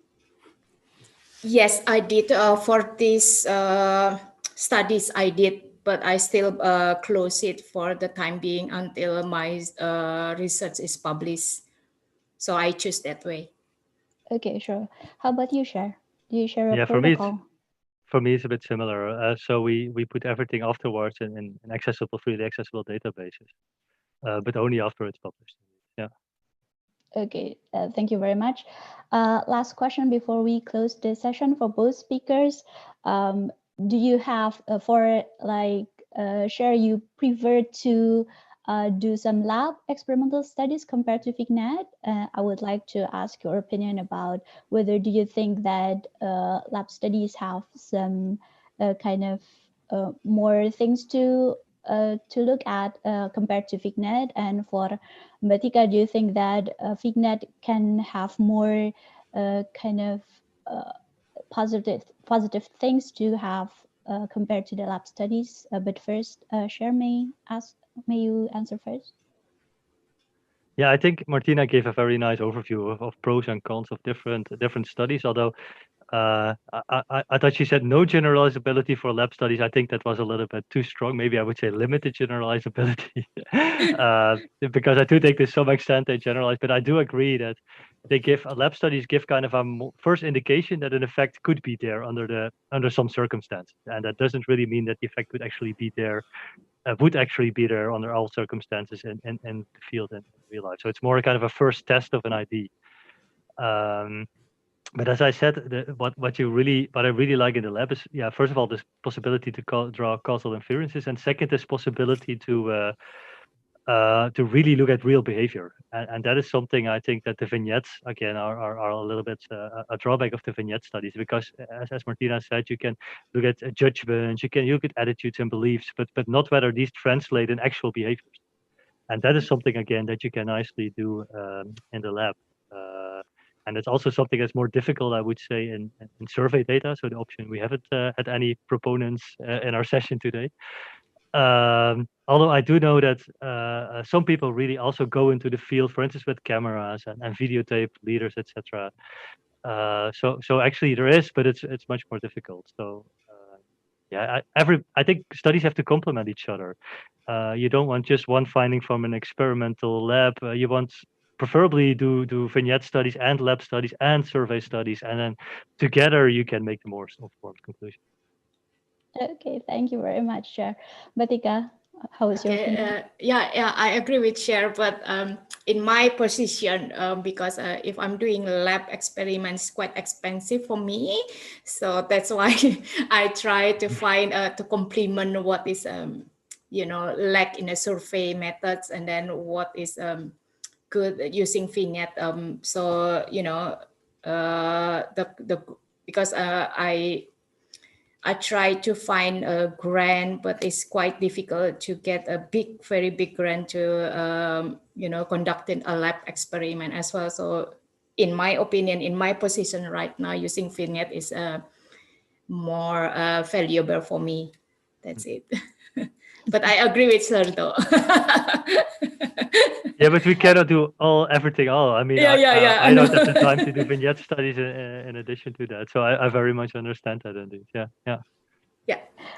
Okay, Thank you very much. With that, we conclude this session. Thank you very much for both speakers. We have listened to two unique ways to do experimental studies in organizational settings, each with pros and cons. I hope the participants can gain insights from this plenary session, just like I do. And we will take a break for 10 minutes. After this, you can leave this main room and then go to your to 7 different rooms that you can choose, 3 rooms for parallel symposium, 3 rooms for individual session, and 1 room for video presentation. Thank you very much for today, and I hope you can enjoy the next session. Thank you very much. Thank you very much.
Okay, and now it's 10 minutes past 12. So, dear audience, hello everyone, and good afternoon for those in Europe.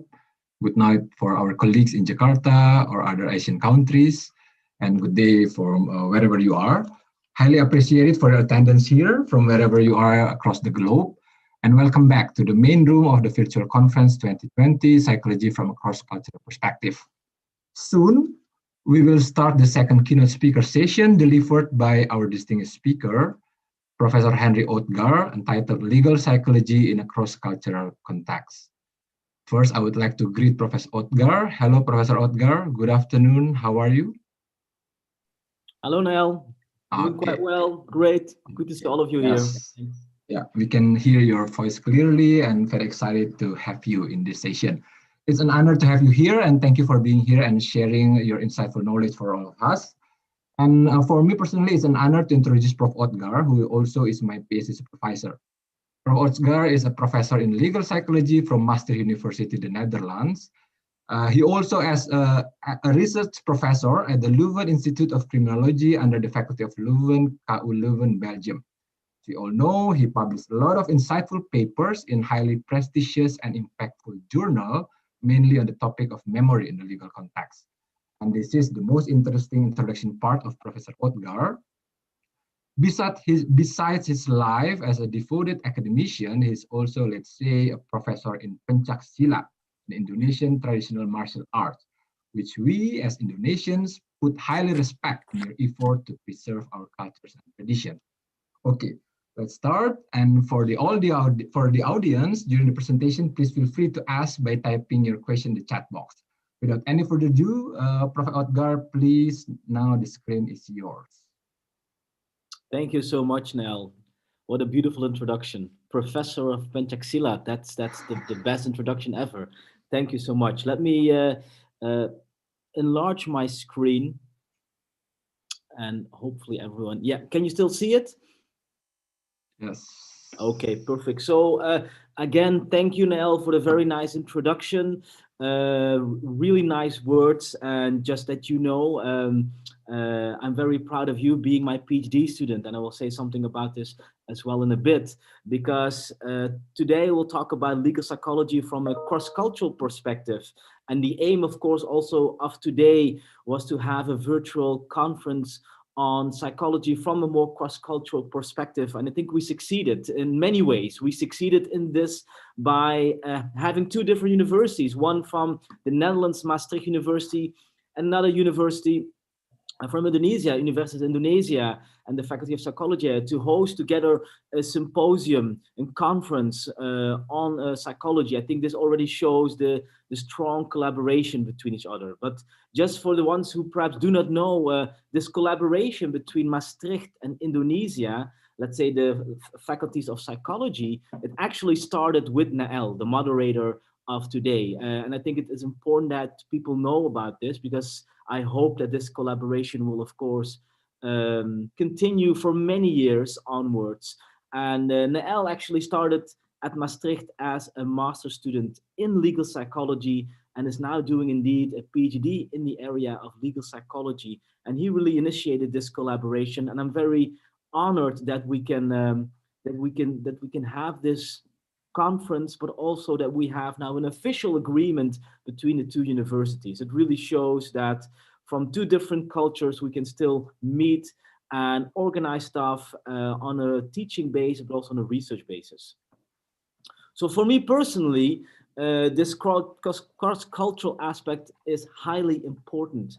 Definitely not only because I am what Nael says, a professor of Pencak Silat, an Indonesian martial arts, but there's also another reason, more personal reason, and that's because of the following.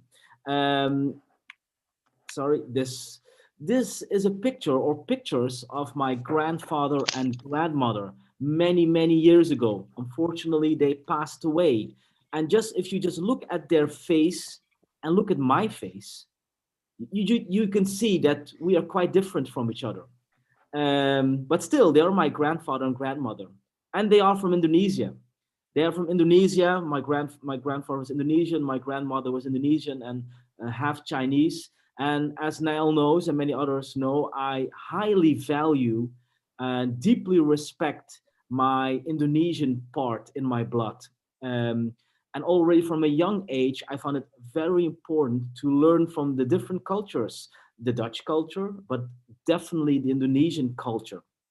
That's why I indeed also practice this Indonesian martial arts. And my grandfather and grandmother have inspired me a lot in combining these two different cultures in many different ways. Like, for example, the Indonesian martial arts, but also for today, psychology. And more specifically, the field of legal psychology. I can definitely tell you that I am very honored that they were my grandmother and grandfather that really have inspired me to look more into the bridge between how psychology is being studied from different angles, from different cultures. Because why is it needed? Why is it needed to study legal psychology from a more cross-cultural perspective? Why it is needed? Because of, for example, the following. If you now look at the different countries like the Netherlands and Indonesia, at this moment, there are some very important cases going on or have recently been completed. On the left, you see a case in the Netherlands. And the man you see there, his name is Jos B. In the Netherlands, when you are a suspect, you will not fully pronounce the last name. So it's Jos B. And he is being accused of abusing and murdering this young boy that you see here, Nicky Verstappen. That case, actually, that murder and abuse happened many years ago, but he has now been the prime suspect in this case. And it all hinges upon his statements. And his statement is that he didn't do it, that he indeed saw the body of this young boy, but that he didn't do it, that actually had to call the police, but he didn't do it. That was an error, mistake of him. And so much weight is being placed about the value of his statement. It's important to keep in mind when I talk a little bit further about this next case. In this next case you see on the right, and this case is a case in Indonesia, and this is also known as the Jakarta International School case, in which this man, Neil Bantelman, a Canadian teacher, was in jail for several years. He now has received clemency from the Indonesian president, but there was a case in which janitors and teachers were sentenced to jail because of children's memories, children's statements stating that they were abused by these janitors and teachers. And here too, much value has been placed on the reliability, the reliability of the statements of these children.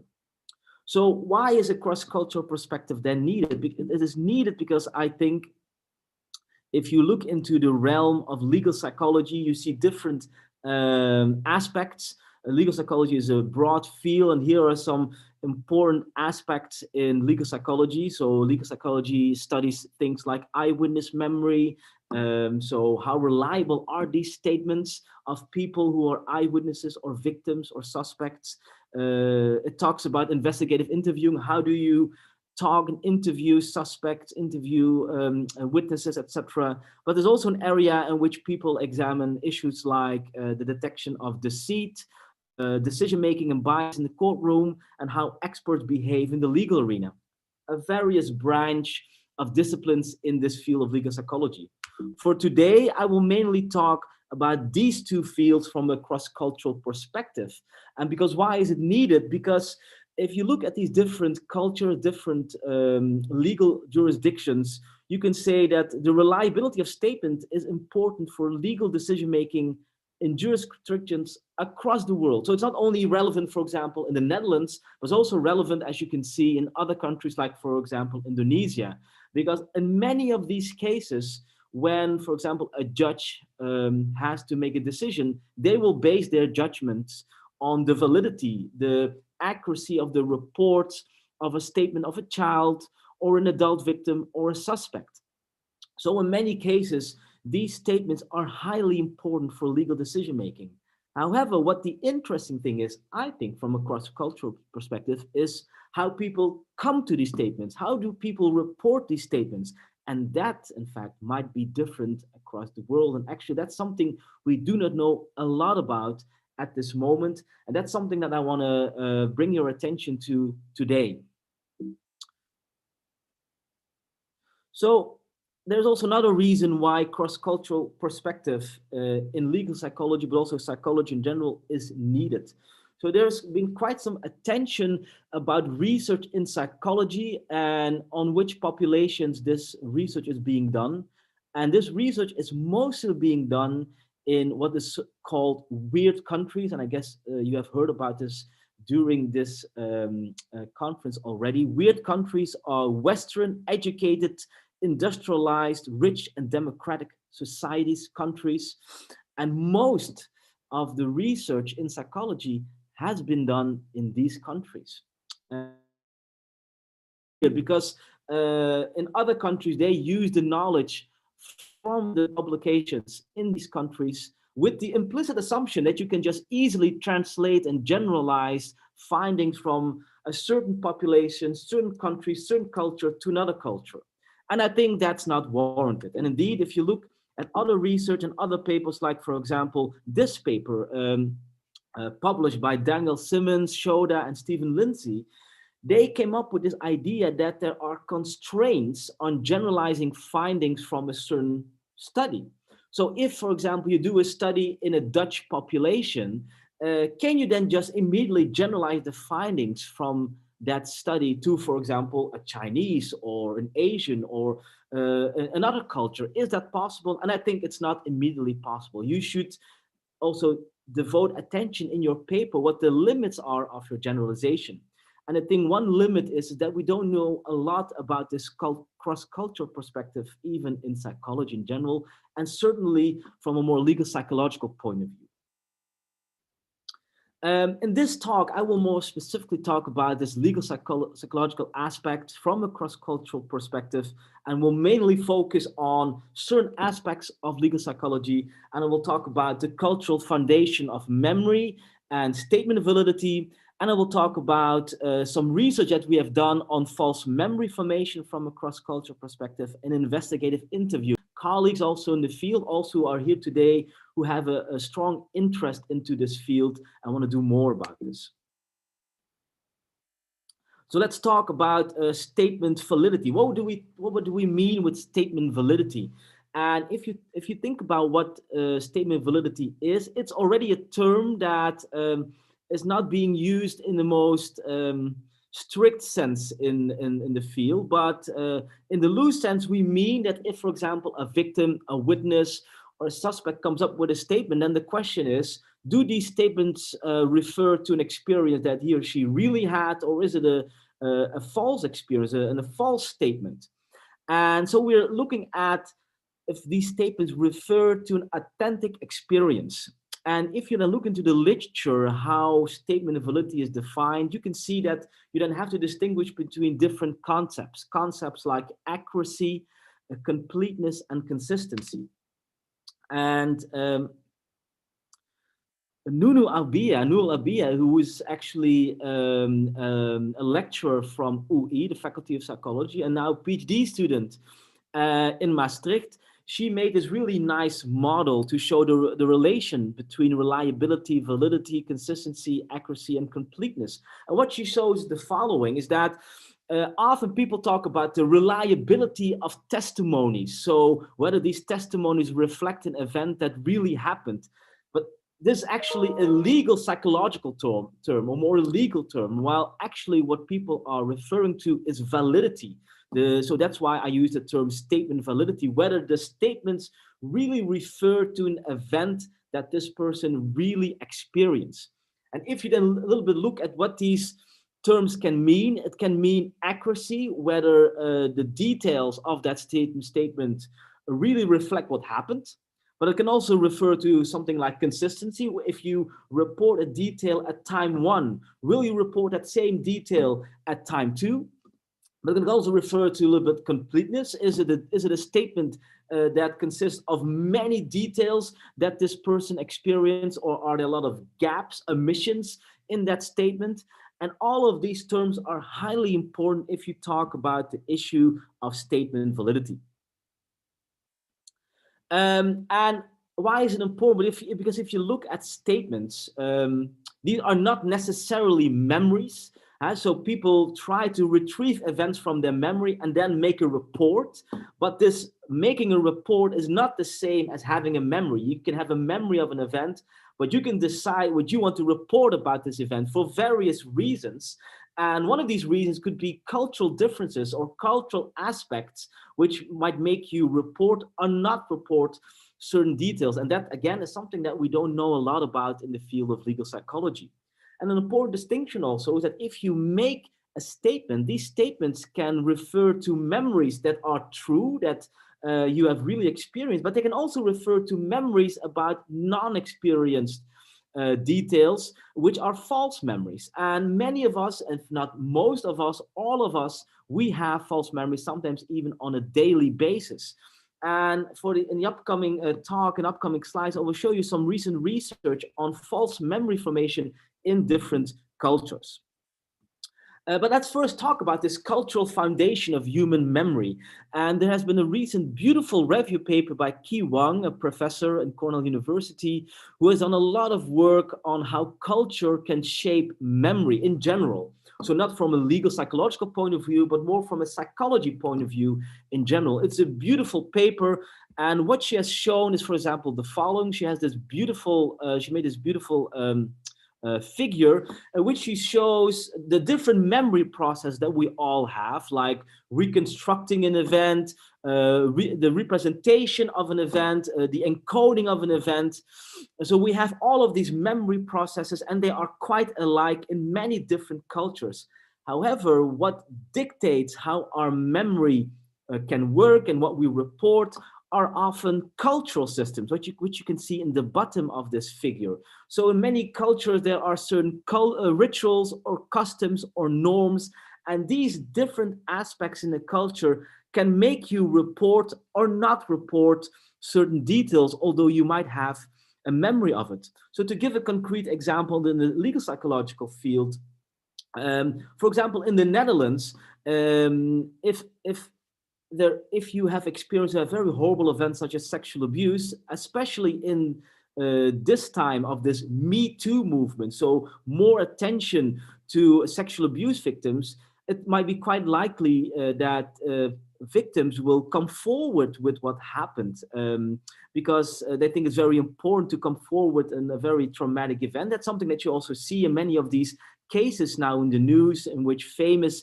people have been accused of sexual abuse because victims came forward with details about that event. However, many other cultures, it's sometimes more difficult to come forward about abuse. For example, in cultures in which shame and in which family traditions and family links are highly important, it might be more difficult to talk about abuse, especially if the abuse took place within your own family, because you don't want to put shame onto your family, and then you might not report the event, although you have a memory for that experience. So this shows that cultural differences can have an important influence on what people remember, but also what people report about very traumatic events that might be relevant for the field of legal psychology. So I will now going to talk about certain studies that have been done looking into the field of false memory from a cross-cultural perspective. And I will look at specific tasks to induce false memories. I will look at tasks that have relied on semantic memory. That's memory for facts, like knowing that Paris is the capital of France. And I will also dig into some work relying on tasks to induce false memory, relying on episodic memory, so memories for personal experiences. It's important to make that distinction because these tasks are quite different from each other. And I will start with the first one, which is the task relying on semantic memory. And one of the most well-known paradigms, methods that have been used in this context is called the Dees-Rudiger-McDermott paradigm, or in short, the DREAM or DRM paradigm. So Dees is the one who actually invented this paradigm already in 1959, but not a lot of people were interested in that paradigm. Most of the memory scholars were interested in true memory performance. But in 1995, Henry Rudiger and Kathleen McDermott reinvented this paradigm, because at that time there was a huge debate about the authenticity of memories, especially in sexual abuse cases. And the simplicity of this paradigm is beautiful, because what you do is you show participants words that are all related to each other, like words like hot, snow, warm, winter, ice, wet, etc., as you can see. And what participants have to do, they have to memorize these words, and then they can be asked to recall all the words that they have seen or have heard, or they will get a recognition task in which they're being asked whether they saw a certain word or not. And the most important finding is that many participants also claim to have seen or heard a word, like here the word cold, which was not presented. This word is also called a critical lure. And if you remember this word, you have a false memory of a highly related word, and it's very easy to elicit this. So we have done some research in this area and examined whether these type of false memory phenomena are different between different cultures. And actually Jane Wang, who's also now, I think, in the participant session, and she will be one of the speakers as well in the session after my talk, she will talk more about this. We looked into the effects of false memories in different cultures from Eastern and Western samples. So this is a recent study that we published in Memory and Cognition last year. And we were specifically interested in the role of the self. And what is the self? So that means that if we encounter information or stimuli that is highly relevant for us, research shows that we're more likely to remember it. So for example, if you have to remember something and that is something that you like, for example, if I see stimuli related to martial arts, I'm more likely to remember it perhaps because it's personally relevant for me. And what Jane has already shown in the past, that if people try to link their own self with words that are related, that false memory formation increases. So she also came up with this hypothetical idea and how the self might influence the formation of false memory. So if you look here, this is what called associative memory network, and the blue words are let's say the words that you can see in such a DRM word list. So if you have to memorize these words, it's highly likely that you will also create a false memory of the word music. And Jane Wang hypothesizes that if you try to link these words to yourself, the chance that you will form false memories increases. And how did she do that? She did that in the following way. She had participants study words like the words bat and other words from a DRM list, and they had to study that with their own name that refers to the word self, or another name, not their own word, for example, the word Trump, or not a name at all. And then they received a memory task. And the idea is if you have to memorize a word and your own name is attached to it, the chance that the false memory will indeed increase because it will be personally relevant for you. And what did she find? And she found the following. We have to look at the black bars, and at the left, you can see the European sample, and the black bar is the self-reference condition. So when you link the words with your own name, and then you see if you do that indeed you see this self-reference memory effect, that true memory increases, but even more importantly, you also see that false memory formation increases. So if you link these words with your own name, the chance that you will develop a false memory increases significantly. And if you look to the right, you see that this pattern is the same in the Asian sample as well. So here as well, if you link your own name with a DRM word, then true memory and false memory increases. So if you would look at this sample and at this research, you might think, well, from a cross-cultural perspective, tasks that rely on semantic memory will not show any statistical differences in terms of, for example, DRM false memory propensity. However, Jane Wang and us, we recently did another study, and she will present this study after the session, so we'll not say too much, in which she not only combined the name with a specific item, but she also put that item in a certain context that you can see here. You can see a picture, and next to that picture is a context. And why did she do that? Because how people from Asian countries and how people from Western countries look at complex stimuli seems to be different, in which, for example, Asian people look at it more from a holistic way, look at almost all details, while maybe Western people look at it more an analytic way, more on an individual level. And I can already tell you that research shows that if you do that in this way, you do see differences between these different cultures on false memory formation. But I will not say everything about this. If you want to know more about this, please go to the talk by Jane Wang.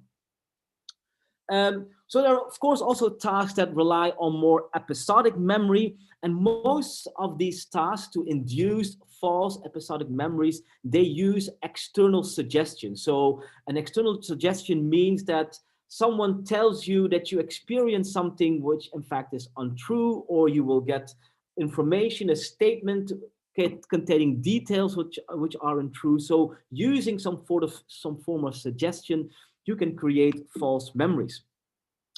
One of the most well-known methods in this area is what is called the lost in the mall shopping technique. And this is a very interesting paradigm in which people are told that they experienced an event in their childhood, which in fact was never experienced by them. And the first study that was done by Elizabeth Loftus and Pickrell in 1995. And she made students believe that they got lost in a shopping mall when they were a child, and 25% of these participants indeed fell prey for these suggestions and started to remember that indeed they were lost in a shopping mall, while in fact they never were as a child. There are also other paradigms like the very famous misinformation paradigm. Also, Elizabeth Loftus was one of the first who really started this paradigm. And this is one of the first study into this paradigm, in which participants saw some slides or dias of, for example, a car stopping in front of a stop sign, like you can see here at the top. And then they were told that the car stopped in front of a yield sign, another different sign. And when they were asked for which sign the car stopped, many participants claim to have seen the car stopped in front of a yield sign, which is incorrect, which is a false memory, because actually they saw the car stopping in front of a stop sign. Well, there's another paradigm, second paradigm. I want to show one other paradigm, which is called a memory conformity paradigm. And there's a memory conformity paradigm is the paradigm in which another person tells you that he or she saw certain details which actually you didn't see. And why is that important? Because often when there is, for example, a criminal event, let's say a robbery, a bank robbery, there are many eyewitnesses often during such a crime. And then sometimes these eyewitnesses start to talk with each other. And sometimes these eyewitnesses might contaminate each other's memories, which might lead to false memories. This memory conformity paradigm has Fiona Gabbard, Lorraine Hope, which I think was also in this session. They were one of the first really to start this paradigm.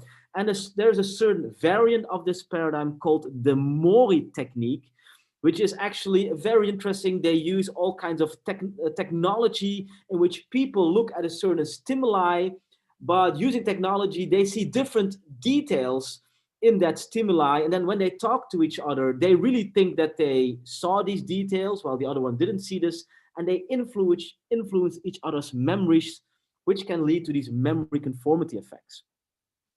Well, interestingly, this Mori technique has recently been examined in 10 different countries. And this has been published in Journal of Applied Research in Memory and Cognition. And they examined eyewitness memory distortion following co-witness discussion. The stuff that I just said, when different witnesses start to talk to each other. And the most interesting figure, I think, is this figure. And then you can see the different countries where they did that study. And interestingly, if you then look at Japan, and look at that mean effect size, is quite different from the effect size from all other countries. And in that paper, if you look at that, then one of the ideas is that that result is because Japan comes from a more collectivistic culture, and that's why people are more likely to accept suggestions. But if you look at that paper, that's not the best interpretation, because Colombia is another very collectivistic culture, which didn't show this memory conformity effects. But what seemed to be the case in this study is that is the way how people report details to each other. And this might be different between countries and might perhaps point to some cross-cultural differences and how people talk to each other about certain details. Okay, so I just talked about some recent studies in the area of false memories. The last part of my talk will be about investigative interviewing, which is the idea about how you should talk to, for example, witnesses, victims, and suspects in a scientifically based way. And one of the core questions is if interviewing practice in different countries are in line with evidence-based interviewing. And if you look into this research, I want to today focus on research on the NICHD protocol, in which we do a lot of research on, like Nael is doing a lot of research on this protocol, which is a protocol to interview child victims of abuse. And this has been studied a lot, and it focuses on the use of asking children open questions, which have been shown to lead to reliable statements. And what is very important in this NICHD protocol is what type of questions you should use. And the bottom line idea is that you should use as much as possible invitations, which are questions such as, tell me what happened, because research shows that if you ask such questions to children, they're more likely to come up with more details, which are also accurate details. And there are also other type of questions like directive questions, in which you, for example, ask, where did it happen? Option posing, in which you post an option, like did it happen at home or at schools? Or suggestive questions, in which you ask, he also touched you? Well, of course, I can imagine that you understand that you should not ask any suggestive questions in interviews. And the idea is that well-conducted interviews should contain a lot of these invitations, of course, and not so much of these directive and option posing questions. So if you look at how, for example, people at the police in different countries, what type of questions they use, you see the following. We, for example, recently did a research on a child investigative interviewing in the Netherlands. And if you look at the research, you have to look at the bottom line, because the protocol that's being used in the Netherlands is not the NICHD protocol. It's another protocol. They call it the scenario model. That's why you see scenario. And what you see here are the proportion of question types. And what you hope, of course, is that the invitation questions are being used a lot. But what you see here is that invitation questions are being used almost the least. And this is not in line with what you would expect from research in the area of child interviewing. Well, this is being done in the Netherlands. And then the question is, what would you expect if you would do this in other countries, from other cultures, like, for example, Indonesia? And this is something that also Nael has done. First of all, if you look at recent research in the NICHD protocol, and if you look at how, for example, people from the police or social workers talk to children if they do not use this NICHD protocol, there are some studies that have looked into countries like Japan and Korea. And here you see some sort of similar pattern. You see that the amount of invitations is very low, 0.25, 0.12. Well, you would expect, if you would do that in a scientifically based way, that these proportions would be much higher. Well, Nael recently looked at the quality of forensic child interviewing cases in Indonesia, and did two studies. And first of all, he asked police investigators to which type of questions they would ask during such a child abuse investigation. And he looked at police records in which was mentioned what type of questions they, well, roughly really asked. And here you can see the results. And At the left, you see the finding from study 1, and at the right, the finding from study 2. And here you see roughly the same pattern again. If you're not trained in this protocol, you see that many people do not use a lot of these open prompts, these invitations, and are more likely to use directives or option posing questions.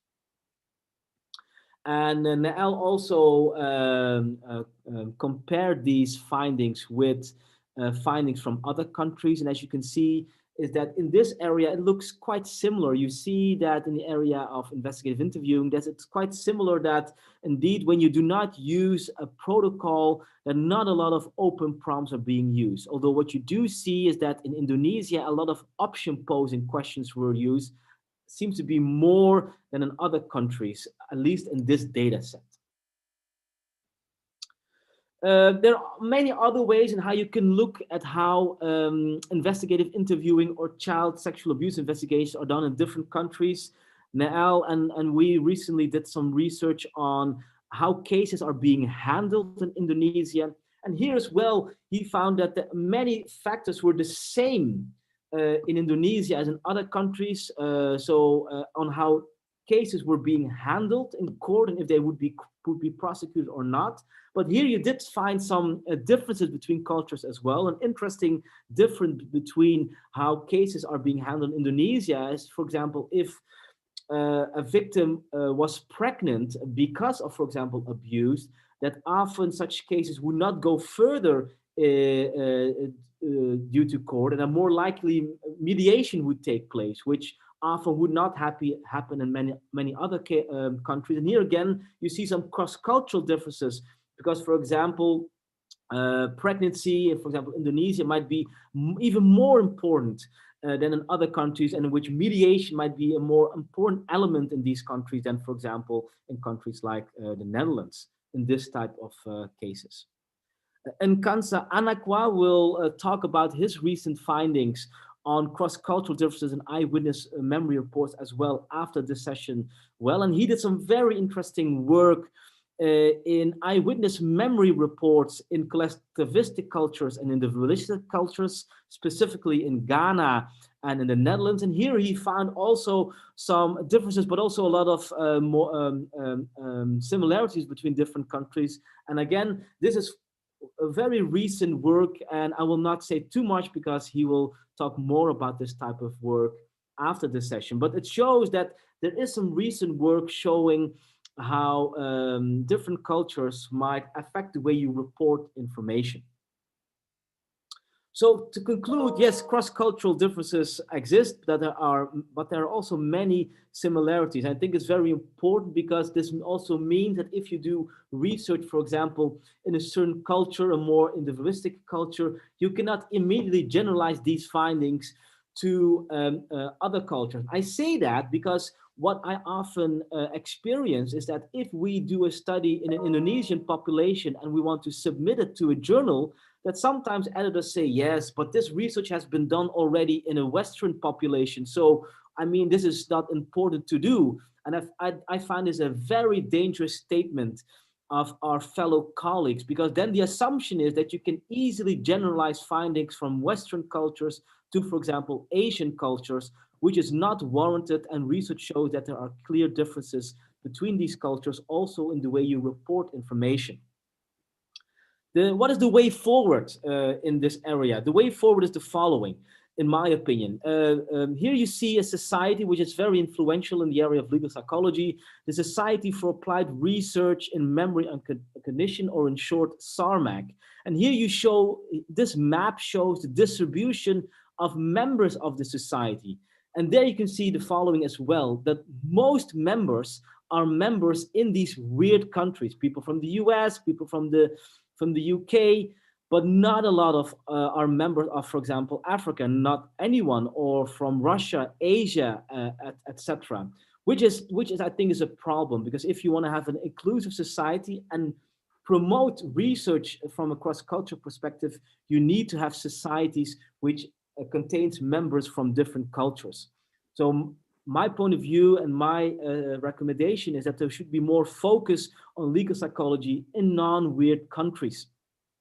and focus more on global initiatives on legal psychology with, for example, not only a focus on European initiatives or American initiatives, no, more global initiatives on studying legal psychology from different perspectives. And I think that would really promote research in this area and give us a better idea on how culture can shape our memory. Thank you very much for your attention. And I give the floor back to you, Neel. Thank you very much, Henry, for the insightful presentations. You open our eyes about the importance of doing more cross-cultural research. Okay, given the time constraint, I'm afraid we only have one round of question and answers. And at this moment, I have a question from the chat box. It's from Dr. Kristi Purwandari. Thank you for the questions. She's wondering about the incest cases in regard to culture and incest. Do you have any idea whether the religious belief is also influence the idea that the victims maybe or the family will disclose the case or not? Do you aware about any research in this topic, Henry? And that's the first one. The second one, because you invite us to do more replication studies and do more research, maybe you can also give us some tips or some ideas how to start this. I'm wondering whether you also share the protocols of your studies in the Open Science Framework, or how to collaborate in the futures. Okay, these are all very important questions. Let's start with the last question. Yeah, so I think indeed, for example, replication work or work that has been done more in Western populations should certainly be done also in other cultures. Also, if there is a very good need to do so. So, for example, if you see the work from Nael, investigative interviewing, that's a very pressing need in many different countries to examine how interviewing is done in that country. So there's a very important need to do so. There can also be very important theoretical needs to replicate research in other countries and other cultures. So one way to do that is, of course, if you look in your own area, you also see that much of this work has been done in Western populations, and you have good ideas that this might be different also in your own culture, or do think that this has never been done in your own culture. I would certainly ask the authors of these papers to ask them if they are willing to replicate that, maybe on a sort of multi-site replication. And indeed, a very important part is that people should share their materials. And that's something that I'm a very big favor of now as well. And people who, for example, want to replicate our work, most of our work now is all on the Open Science Framework, in which people can have access to the materials, the protocols, and stimuli as much as possible. And I think that is highly important. Of course, there will always be difficulty, because if you want to replicate stuff in other cultures, then you often have also differences in language sometimes, which sometimes might change a little bit the meaning of everything. So it's not an easy task to do, but I think a very important task. Then about the first question about more the religious beliefs and concerning incest cases, if I'm correct, and if that might be related to that, and if there's cross-cultural work on that. As far as I know, there's no cross-cultural work on this theme. But I think this would certainly be highly, highly interesting, considering the fact that in certain countries, religion plays a far more important role than in other countries. Like, for example, in the Netherlands, although we have certain areas in the Netherlands which are highly religious, most of the people in the Netherlands, they are not so strict religious anymore, while I can imagine that in many other cultures, religion plays a much more important role, which could influence the way people talk or not talk about something that they have experienced. I hope that answers the questions. Okay, thank you, Henry. There's a final questions, because I think the question were raised from, I assume he's a lawyer. He's wondering about your view about the children as an eyewitness in the legal system. Because according to Indonesian Criminal Court, children that under 15 can give a statement, however, not a sworn statement. Is there any research about child as an eyewitness, and what do you think about this? Yeah, in the legal setting. Yeah. Okay. Yeah, of course, I don't know the specific legal articles in Indonesia concerning this, but maybe just in general, I think it's very important to make sure for people working in court that children already from a very young age, let's say 4 or 5 years old, are very well able to talk about events that were highly traumatic for them, like, for example, abuse. They are very well able to do so. And I think often there is an idea that very young children should be protected from talking about their experiences because it's so traumatic for them. They cannot talk about them, about his experience in a good way. But this is certainly not the case. They can do so. But there is one important thing to consider here is that they can do so if they are asked good questions about their abuse. Of course, sometimes children spontaneously talk about stuff that they experience, but if, for example, children are involved in a case and they are being interviewed about what they might have experienced, then it's so important that they are interviewed in a good way. And if that happens, even very young children can accurately recount experiences, even when they were highly traumatic. I think that's very important because that means that you can use these statements if they have been done and have been elicited in the correct way in many different legal cases. Okay. Thank you, Henry. Highly appreciated for the presentations. Thank you for all the audience who attend this session. For those who are interested to learn more, to discuss more about this, I think Henry is very open. So you can directly send email to Henry. That's the first one. The second one, right after this plenary sessions, we will have some sessions, including sessions concerning the legal psychology in the cultural context. So see you there. I think it will start soon in 8 minutes. And the committee already delivered the links to access the meeting room for the next sessions. I hope to meet all of you there. I giving the screens back to the committee. Thank you so much. Thank you, everyone. Okay, thank you, Mas Nail. Hi, everyone. My name is Jovarian Hudiana, and I am in charge as the committee here. What an excellent talk by Professor Henry Odgaard. And that actually wraps our overall keynote and invited speaker session. This conference is a platform that is aimed to bridge the two universities, Universitas Indonesia and Maastricht University. And hopefully there will be fruitful future collaborations between these two universities in teaching, in research, as well as community service. Thank you for all keynote speakers and invited speakers. Ibu Corina Rianto Putra, PhD, Professor Henry Odgaard, Professor Kai Jonas, Professor Sandra Mulkens, PhD, Dr. Shear with the Willigan, and Mbak Sali Rahadi Asi, PhD, Mbak Cut Nurul Kemala, MC Psikolog, dan Mbak Martina Dwi Mustika, PhD. And of course, all of our dear moderators. Thank you, everyone. After this, there will be one final session, as Mas Nail has already told you, that we will be attending to, the second parallel session. There will be many interesting topics there, including like what Mas Nail has already said, it's about legal psychology. So please be sure to attend the room that you are interested to hear the talk about. Here, I also would like to announce that the certificates will be given to those who attend the sessions by filling the attendance form that we have given to you during each session.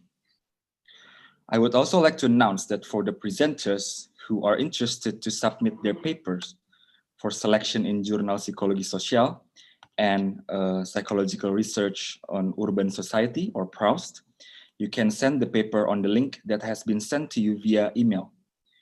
The deadline for submission is December 16th, 2020. So thank you everyone for your participation today, and stay healthy. See you in the parallel session.